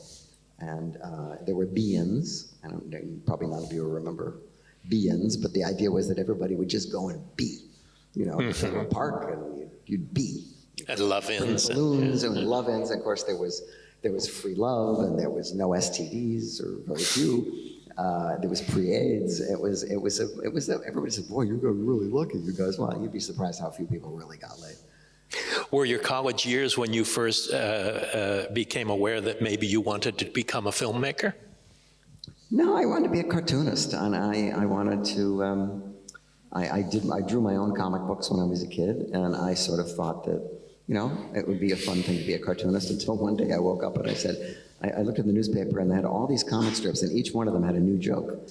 And I thought, geez, these guys have to come up with a new joke every day? Man, that sounds hard. I don't think I could do that. So I went to the Philadelphia College of Art, which was the only place I could get in because my math scores were so low. And they said, well, okay, you can come in, you can do the first year course, which was, you know, basic stuff. And then at the end I said, well, they said, what do you want to be? And I said, well, I'll be a cartoonist. And they said, well, sorry, that's not an art. You don't teach that. So the only thing that was left was I could major in film. But this was like 1964 or 5, and the film department consisted of 2 16mm cameras and 30 kids. And the only thing that was really any use out of it was the film appreciation class, where they would run older movies for you. But when it came time to make your movie, everybody, of course, would procrastinate and not do it until the week before it was due. And then there was like murder to try to get the camera and shoot the stuff and get it, you know, processed and then cut it. And you guys don't realize how lucky you have it. I mean, all you have to do is shoot it on your phone or your computer, and you can cut it. You can put music on it. You can do all that stuff. We couldn't do that. We had to go through these steps. Agonizing steps. It was. I mean, every movie that was made had to go through all these steps, and it was very time-consuming and expensive. And now it's like everything is push button. We've lost something because now movies aren't shot on film, and therefore there's nothing to preserve because they live digitally. And in the future, a very high number of films and television shows from the 80s and the 90s, which were shot on film but edited on tape, or maybe never shot on film at all, are now only existing on certain inch tapes that then have to be remastered when a new technology comes, like 4K. Mm-hmm. There's no way that some of the stuff that I did in the 90s, like Erie, Indiana, which is a series that I was involved with. It was a good series, but the only thing that exists on it are these sort of fuzzy DVDs, because they can't do anything with it. They can never, you know, whereas if they had film, you go back to the negative and you remaster it and you can make it look great. And so I'm a big believer in if not shooting on film, then at least preserving everything on film. And it's very hard to do if you don't have a negative. What were the influences during college? What were you watching then? Well, even before that, you're talking about the cartoonist. Did you want to do things like your hero, Carl Barks? Like Uncle Scrooge type stuff? Like characters. I had Rover Cat and Duffy Dog and Eager Beaver and, you know, all these stuff. They were very much like the cartoons in the Disney. So not political cartooning? No, totally not political. It was always adventure stuff, and it was, I cribbed shamelessly from other comics and redrew them as my own. And they all ended up at my grandmother's house, and whenever anybody came over, she'd pull them out and say, oh, look, isn't he talented? You know, it's really embarrassing. But as far as the influences, I mean, it was all, I went to the movies every Saturday, and I saw, you know, all the Saturday matinees, which usually consisted of an older picture, or a Tarzan picture, or a Roy Rogers picture. I saw The Wizard of Oz there. And science fiction movies, whatever was playing that was suitable for kids would be run along with 10 cartoons. And it was great, and you got in for 25 cents. The first boy and girl in line got in free, so everybody would line up hours before. And then if the movie was boring or full of adults, which was the same thing, you would just spend your time, you know, you bring your flashlight and you go and look at and go through the halls and look for money that people have dropped, so you can go and get money in the machine, because all the candy was from machines. It was a great period. It was a wonderful time, and I really liked movies. But we also had television, and my favorite show was the Disneyland TV show, because I was a Disney freak. And because I had polio, I was in the hospital for almost all of 1954. And so I missed a whole lot of stuff. And when I came home, our TV had broken down or something, and my parents would carry me across a couple of streets to some neighbor's house so I could watch the Disneyland TV show. And then eventually they felt so guilty about it that they bought a new TV. Well, it's fascinating that you and Martin Scorsese and other people who are voracious consumers of film and film trivia and film knowledge, part of that may have been due to being unhealthy as kids or going through illness as you did with polio. Yeah, because there wasn't really much to do. I mean, you could read, you could do stamps. Bible stamps were very popular. You could do stamp albums, you could do things like that. But I mean, if you're in bed and you can't get up, there's really not much you can do.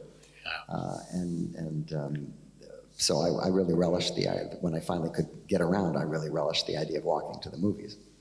So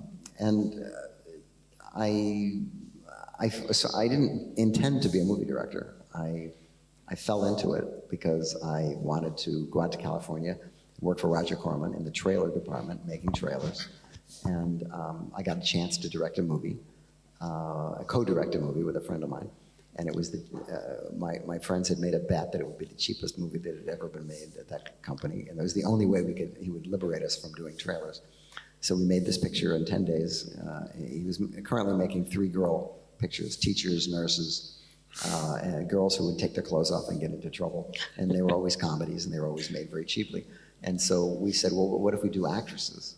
And then we could use all the footage from all these movies that we've been cutting trailers for, you know, science fiction movies and war pictures and all that, and we can put them in our movie, and then we have to do expensive, you know, action scenes, and we'll dress our actors like the people in the movie, and we'll just cut together this picture entirely based on the footage that's available to us. And so we made this movie called Hollywood Boulevard, the street where starlets are made, and it was about a movie company making low-budget movies. Miracle pictures. Miracle pictures. If it's a good picture, it's a miracle. You know, it didn't exactly set the world on fire, but it got us a valuable experience. And then we went back to making more trailers. And eventually I got a chance to, Alan Arkish, my friend who was doing trailers, they got a chance to do Rock and Roll High School. And I got the other project, which was Piraña, which was a Jaws ripoff. It was, like, I thought a little too late for Jaws, but hey, it was a movie. And after I did that and it was successful, Roger had often said, if you do 2 movies for me that are good, you won't have to work for me anymore. And it was true. I started getting calls from other people to make movies. And one of them was Dino De Laurentiis, who, the great Italian producer, who was now currently living in LA. And he had seen Piraña, and he had made a picture called Orca, which was a whale movie in Italy, and been very successful. And so he wanted to make a sequel. So he called me on the phone. He said, Joey, we'll make a picture together. We'll make a Orca 2. Orca 2 is a kill everybody. He's a comic killer. He's a comic kill everybody. So, okay, fine. So I go to talk to Dino, and he's got this script where the whale is killing people on land and leaving seaweed. And it's not a comedy. Yet. And I ultimately, I mean, this would have been a big break for me because he was a big producer, but I ultimately talked him out of making it because it was just such a terrible idea.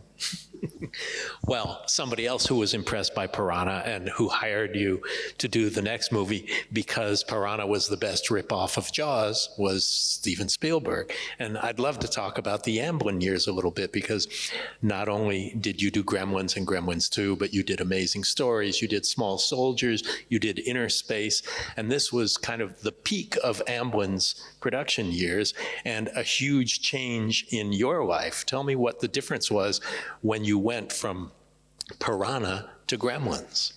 Or, well, you went to Howling first. Well, Howling was a separate deal. I was supposed to do a picture called Jaws 3 People 0 at Universal, and it was going to be the next Jaws movie, but it was the National Lampoon and Zanuck and Brown who had made the Jaws movie, and the National Lampoon people wanted an R-rated movie, and the Universal people wanted a PG movie, and they couldn't decide what kind of picture they wanted to make, and I was just this kid who had been brought in, and they handed me my storyboards, they were already drawn. I had like nothing to do but sit around and listen to these guys argue, and it looked to me like the picture was going to fall apart, and my friend Mike Fennell, who had worked with me on some other pictures, called me from Avco Embassy and said, they got this werewolf movie called The Howling, and they're getting rid of the director. Think you want to do a werewolf movie?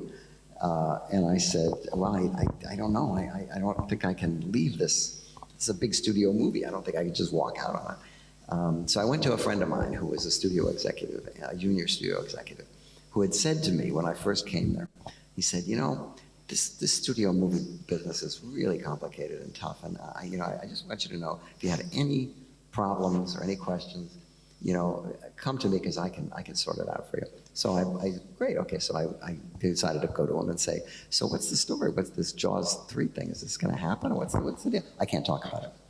I said, well, what do you mean you can't talk about it? I can't talk about it, sorry, I can't talk about it. You can't talk about it? You said I was gonna, I can't talk about it, sorry. So I said, fuck that. So I did the other picture. And it was fun. Avco Embassy was a company that was, they had distributed The Graduate. I mean, it was a big company. But they were currently on a kick of doing low-budget horror films, some of them made in Canada. And John Carpenter, David Cronenberg, Joe Dante. John Carpenter and David Cronenberg, and the other guy, David Schmoller, from Tourist Trap? Tourist Trap. Well, and Don Coscarelli's Phantasm. Yeah. So it was like a little nascent group. It was kind of like New World a little bit, but one step more up. Money. There was more money, not a lot of money, but more money. And the guy who headed the company, Bob Ramey, who had worked with me when I was working at Corman's, was a nice guy. And the great thing about him was he had a really short attention span. And so you'd be working on the picture, and he'd come in and he'd open the door and he'd say, so guys, how's it going? And you'd say, well, you know, actually, great, just keep it up. And he'd go away. So it was wonderful working Best for him. job, It was best wonderful boss. working for him. So we got to make the picture, and it turned out pretty well. And the Dee Wallace, who was in the movie, was hired by Steven Spielberg to play E.T.'s mom. And I discovered one day at my cockroach-infested office in Hollywood, a script had arrived for me from Steven Spielberg, which I immediately assumed had come to the wrong address. And it was the first script of Gremlins. And because I had been making these low-budget horror films, he was starting out Amblin, and he wanted to make a low-budget horror film as his first picture. And so he sent me the script of Gremlins, which not only was it much more gruesome than the movie that got made, but it was also a movie that it looked like you couldn't make it for $1.98. It had all these monsters in it, and it was like, how are you going to do that for no money? So eventually Warner Brothers came in, and it became a studio movie. But in the meantime, while that was happening, I was asked to do the Twilight Zone movie, which was John Landis and Steven Spielberg.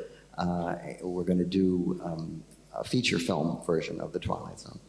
And they said, well, why don't you come in and you can do one? And then George Miller visited one day, and Steven, who was, you know, sometimes just jumps at anything, said, well, let's have George do one. And If you're in front of him at the right time, they had to go to him and say, no more people, don't invite any more people to do the movie.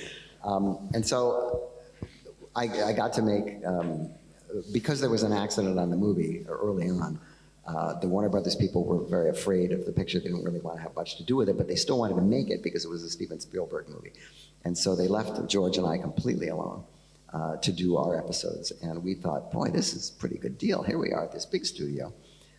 We got all this equipment, all these people, and they're leaving us completely alone. This is the greatest thing ever. This studio filmmaking is wonderful. Well, little did we know. Then you woke up. Well, we made our next picture. Yeah. I mean, that was an anomaly. That was an unusual situation that does not usually happen.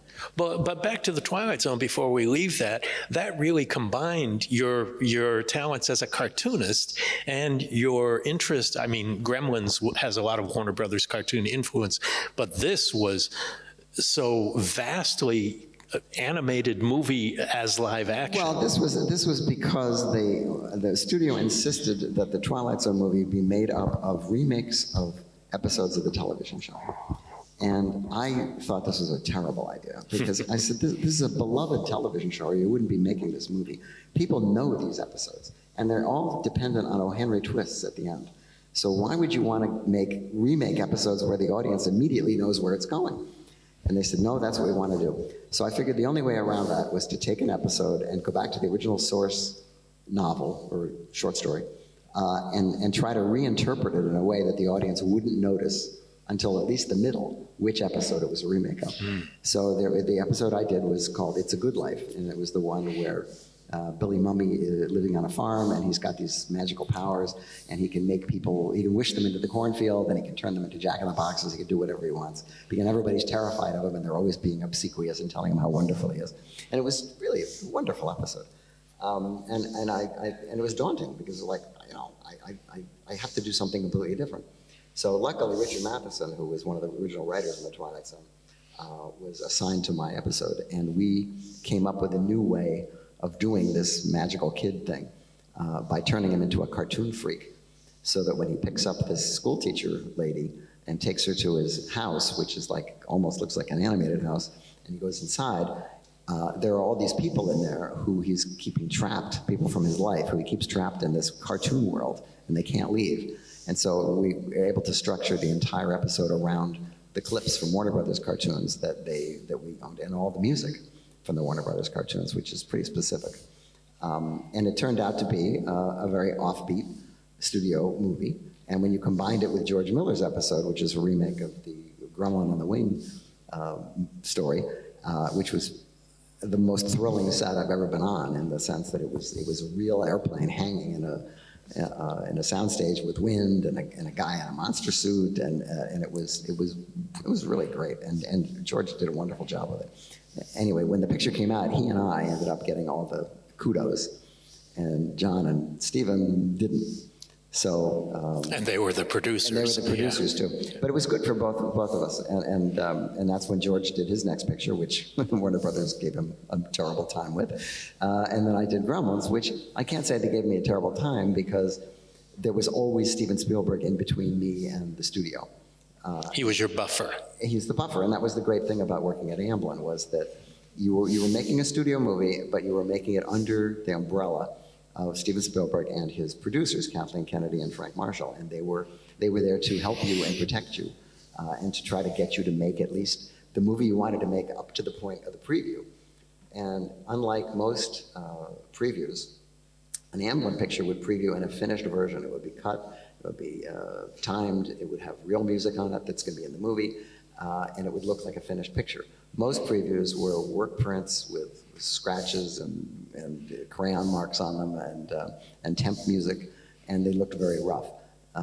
This was not the case. So with Gremlins, we ended up taking it out as a preview, and it was a phenomenon, an unexpected phenomenon, because the studio all along had thought of Gremlins as sort of the thing that we're going to let Steven do so that he'll stay on the lot. And it was a pretty low budget for a studio picture. It was $11 million, which is not a lot of money, but it was certainly a lot of money to me. I mean, it was like 11 times the biggest budget I ever had. It was a difficult movie to make, because we didn't have a lot of backing from the studio. And we were inventing the technology as we went along, because nobody had ever made a puppet movie on that scale. And so, of course, if we had CGI today, we could still make it the same way, but we could get rid of the puppeteers. We wouldn't have to put them under the ground. We wouldn't have to put them behind walls and behind chairs and try to hide the rods and the manipulation and all that stuff. Take after take after take after take. And it was a grueling movie, because we had to explain, is it better when the Gremlins are shot in fast motion or slow motion or whatever? I mean, after the initial shoot, we closed down and then spent another month and a half just shooting Gremlins, which was maddening. I mean, it was like you'd see Gremlins in your sleep. I mean, it was horrible. But in the end, the picture was a tremendous success, and it cemented my ability to continue to make movies, which is a good thing, because it's the only movie that I ever made that made enough money for me to actually ever get money back. So I've always been grateful to it for that. Well, when years later you were asked to do Gremlins 2. No, I was asked to do Gremlins 2 immediately. Oh, it was, but it didn't happen the weekend after it opened. Like, well, we got to make another one of these. Yes. You know, and I was like, no, I can't do it. No more Gremlins, I can't do it. And so I said no, and they didn't give up. They hired a bunch of writers and came up with Gremlins Go to Las Vegas and whatever they could think of. But because they didn't really like or understand the original movie, they couldn't figure out how to duplicate it. Mm-hmm. So eventually, after years of failure, they came back to me and said, look, if if you will make this picture for us, we will let you do anything you want. Which, you know, that's how do you say no to not an that? offer that you get very often. And so one of my favorite comedies is Hellzapoppin', which is a movie where you never know what's going to happen, and it breaks the fourth wall and reminds you that you're watching a movie. And I thought, well, I'm going to do it like that. I'm going to make a movie where you can never tell what's going to happen because it's so crazy. And so we did. We made that, and it was people liked it, but it was supposed to come out on Memorial Day, and then and TV ads were running for this picture opening on Memorial Day, and suddenly the Warner Brothers people got worried about Dick Tracy, which is Warren Beatty's movie, which is going to open a couple of months later. And the tracking was telling them that it was going to make more money than Batman, which was their biggest hit. And so they thought, well, we can't have that happen. So let's take the Gremlins movie and let's move it back 2 months, and we'll knock it off. We'll knock off Dick Tracy with this thing. And so people who saw the TV spots went, well, where's the movie? It didn't open. So then 2 months later, they saw the TV spots again. They said, wait, didn't that picture already play? So it didn't. Haven't I seen that already? Yeah. Didn't I see that? Is that the first one again? Anyway, so it didn't do particularly well. And it was a very expensive. It was 5 or 6 times as much as the first. 3 times as much. Oh, 3 times. Okay. It was 32 million. Ah, okay. So often instead of 11 million. But it was a fun movie. It's a crazy movie. It's got a character who was modeled after then Donald Trump, who at the time was a real estate magnate who was kind of a tabloid figure that everybody sort of made fun of. And we hired an actor named John Glover who played him. He was originally supposed to be the villain, and John was so funny and so likable in his naivete that he sort of morphed into this sort of likable villain, which is particularly anti-Trumpian. So anything I may have had to do with the raising the fortunes of Donald Trump, I hereby apologize. So had enough time gone by that when you were back on the stage with all these puppets, which were way more complicated than the first ones, of regretting, oh shit, this again? No, I had so much help. I mean, we had Albert Whitlock came out of retirement to help us do match shots where we could take groups of Gremlins and move them, so we didn't have to hire 100 puppeteers. We only had to have 25. He had famously done Hitchcock's matte paintings, things. He was one of the great matte painters of all time. And you had Rick Baker this time rather than Chris Walas. The original Gremlins were done by a guy named Chris Walas, who had gone off to be a director, and so I tried to get Rick Baker involved, but he was loath to use the original designs because he thought, well, what is there for me to do but copy these designs?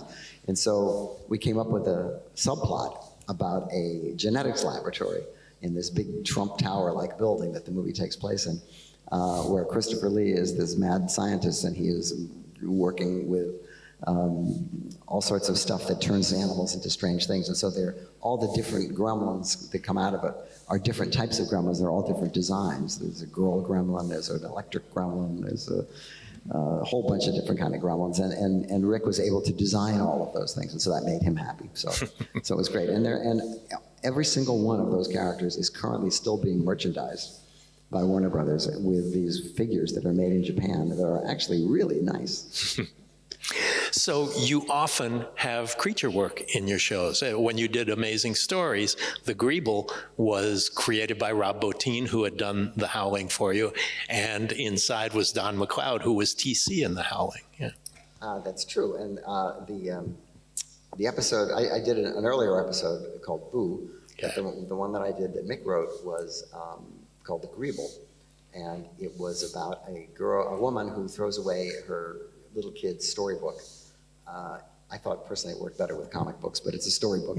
And the creature from the storybook comes back in real life and into her life, and he's this giant, goofy monster that Rob Bottin built. This episode was originally going to be directed by Steven, starring Whoopi Goldberg, and for whatever reason, that didn't happen.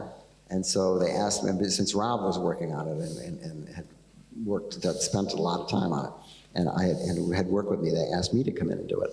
And so I worked with Rob. It was the most expensive episode of Amazing Stories ever. And that's saying something. And that was a really expensive show, but it cost as much as 2 episodes of Amazing Stories, because when you work with a Rob Bottin kind of monster. And schedule. And schedule with all of the people involved, just like Gremlins, all these people on wires that have to be hidden places.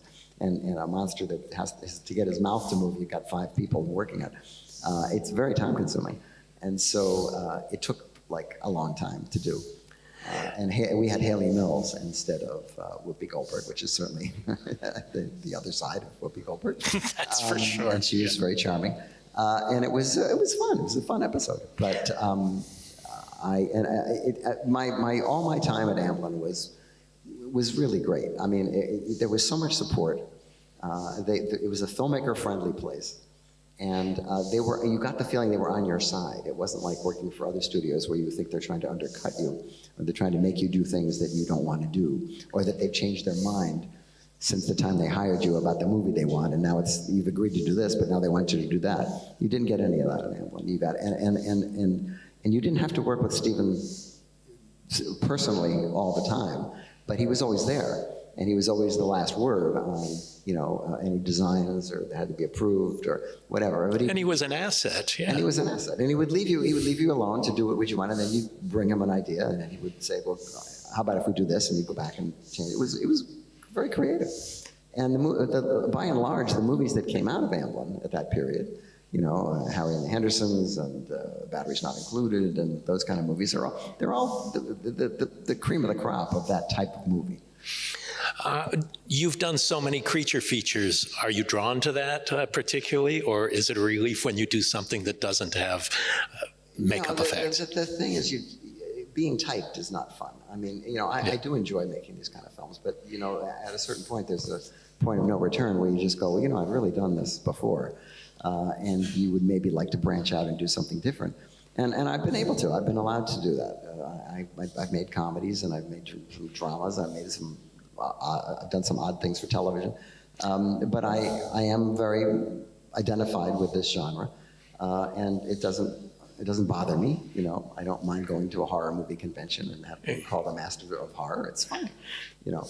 Well, the Second Civil War was something that came at a time when you weren't getting offered anything outside of the genre kinds of things, I believe, and it was a total 180 from what you were doing then. Tell me about it. It's how. also one of my most obscure movies. Made for HBO. It was made for HBO in 1997, and HBO movies tended to run once or twice and then basically disappear, except in Europe, where almost all of them were released as theatrical features. And one of the reasons that picture survives is because HBO made prints of all these movies, which were then sent to Europe where they could be shown. Otherwise, they would be on tape along with all the other stuff that's not going to exist in 20 years. And the Second Civil War posits the idea that there's a nuclear war in Pakistan and all the orphans are being sent to other countries, and there's a big wave of immigration. Imagine that. And they want to send these orphans to Idaho, and the governor of Idaho decides he doesn't want these orphans because he used to be a liberal and now he's a conservative, and he wants to please his base, and he says that he's going to block them from coming in. And so it turns slowly into a national crisis, which involves different states going up against each other and culminates at the end of the movie, spoiler, in the beginning of the Second Civil War. Now, this seemed fairly fanciful when we made it, but over the years, I've seen the picture in various times in various film festivals, and there's always some aspect of the movie that is so current that it's, again, happening like as a big news story. And I can't quite account for it, but if you happen to see this picture, which I think you can find on Prime, Amazon Prime, except for the fact that the TV screens are square instead of wide, it could have been made yesterday.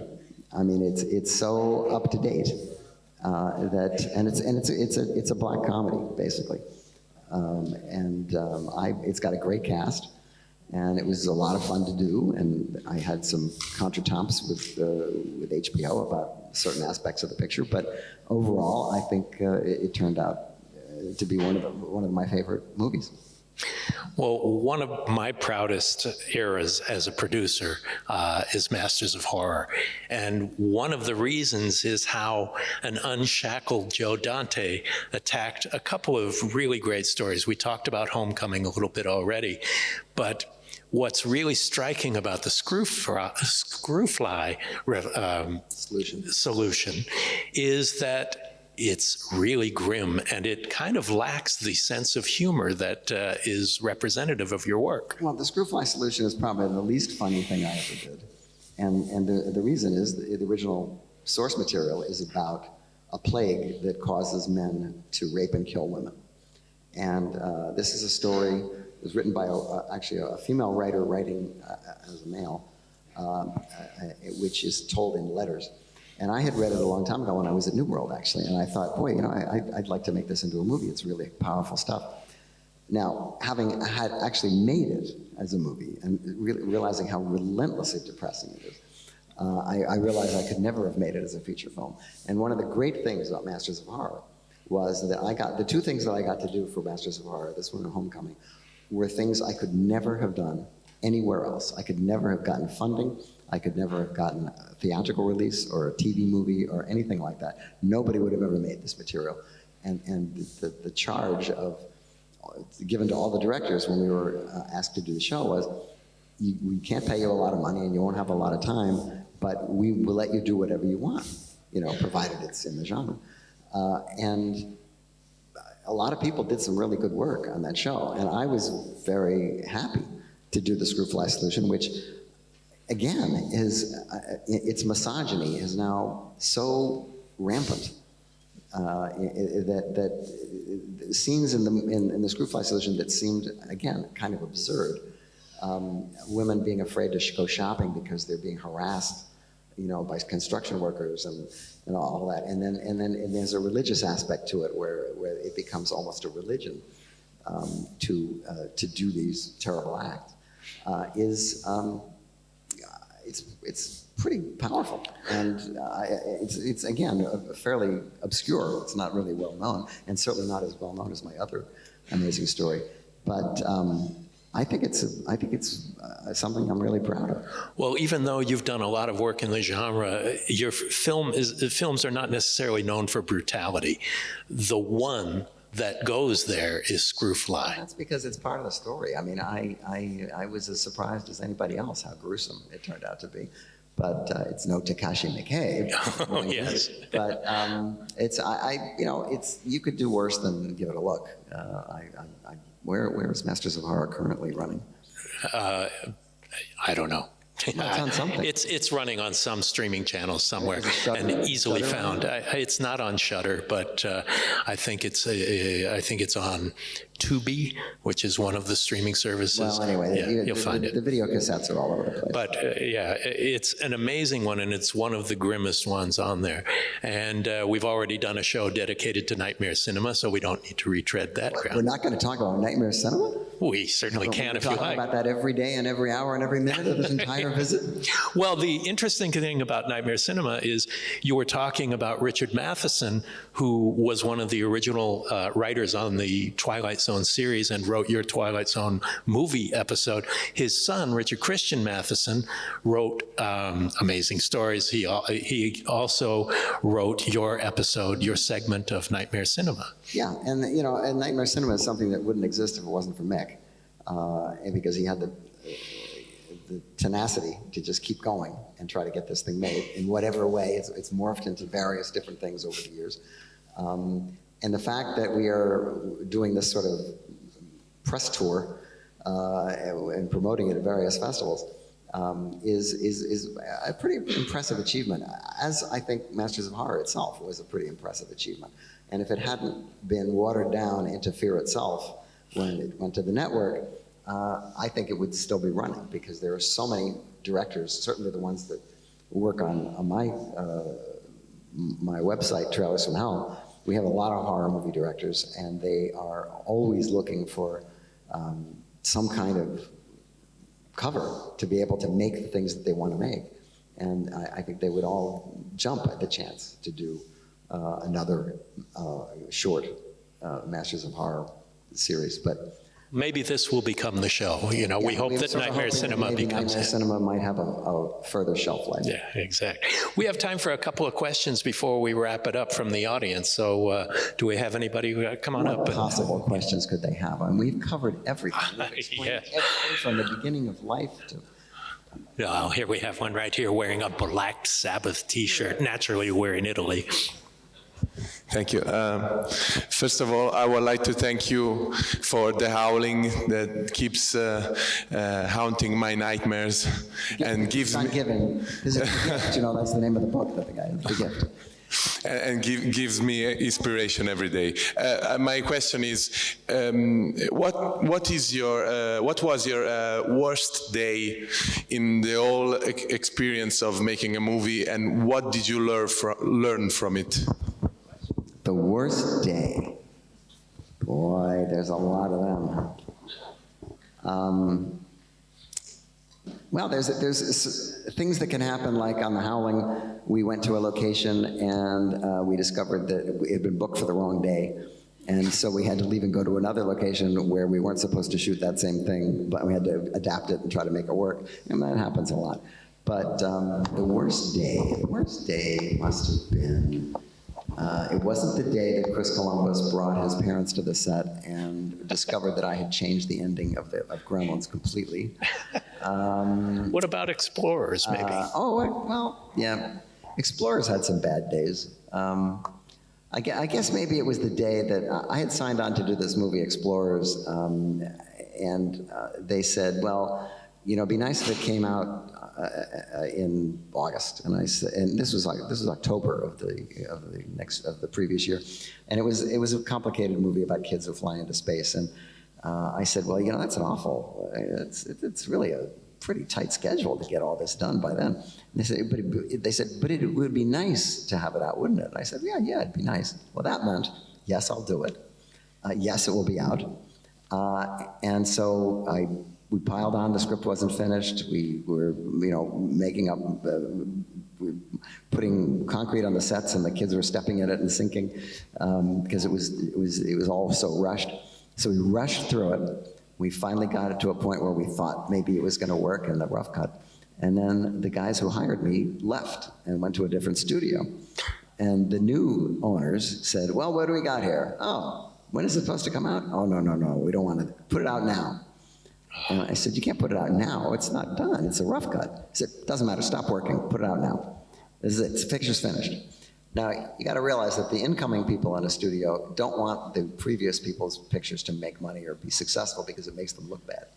So the entire slate of movies that Paramount Pictures made in 1985, up to Young Sherlock Holmes and many in between, were dumped unceremoniously with terrible ad campaigns and no support and not being allowed to be completed by a new administration who just wanted to get their own stuff out. And so Explorers was released as a rough cut.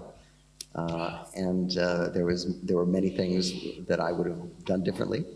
And even though I think it's on the whole, it's a nice movie because it's got, the kids are good and it's got good special effects and great music and all that.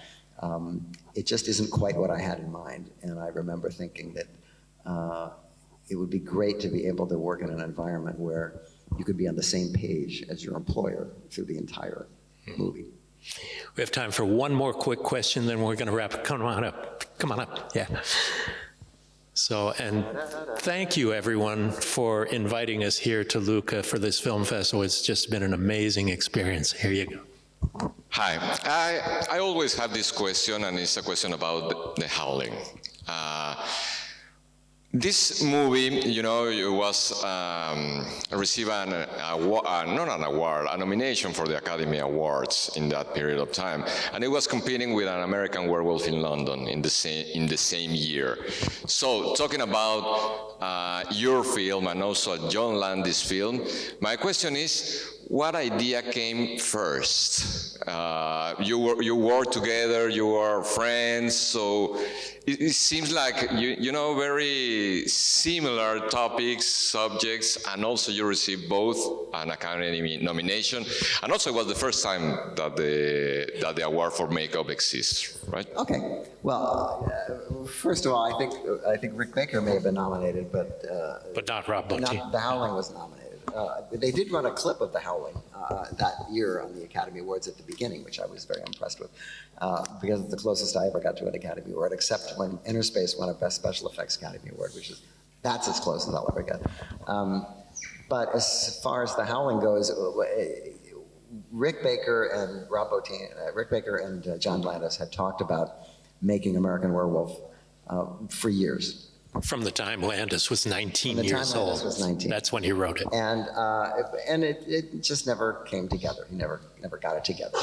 And when it came time to do The Howling, I immediately decided I wanted to have Rick Baker to do it. And so I asked him, and he was intrigued, and we had a meeting. And he said, I'd love to be able to do this. I have some really cool ideas that I've never been able to use. And these are obviously were ideas he was working on and thinking he would be using it on John's picture. And so he started working on our picture, and he did some tests, which were very impressive. And John Landis heard about this development, and lo and behold, within a very short time, John Landis had funding for his movie. And he called Rick and he said, well, you can't do his movie, you gotta do my movie because you promised, and so you gotta do my picture and I'm making it. So Rick went off and did his picture, and Rob Bottin, who was Rick's second, moved up the ranks and took over and did all the werewolf stuff for The Howling with a lot less money, of course, than Rick was going to be able to use. And John's movie did not come out. I think our picture came out first. I know it was finished first because it played the Avoriaz Film Festival in 1980 before it was released in 1981. And John's picture, I don't think, came out until later, 1981. They're very different movies. They happen to have werewolves in them and transformations, but they're really, I think, quite, as John and I have talked about, I mean, they really are quite different movies. He likes his movie better, I like my movie better, but of course, why not? Of course. And I love them both. So they didn't really hurt each other, but the thing was amazing was that year there were all these other werewolf movies. There was Full Moon High, and there was The Wolfen, and there was another couple of pictures, Werewolf of Washington. I mean, all these movies suddenly came out, and there were all these werewolves. It was the year of the werewolf, and it was not intended. It wasn't like anybody was copying anybody. It was like they just all happened. Well, I want to thank you, Joe Dante. Thank you, Luca, and the Luca Film Festival, and for our audience today for joining us on Postmortem, and we'll see you the next time. Thank you so much. Thank you.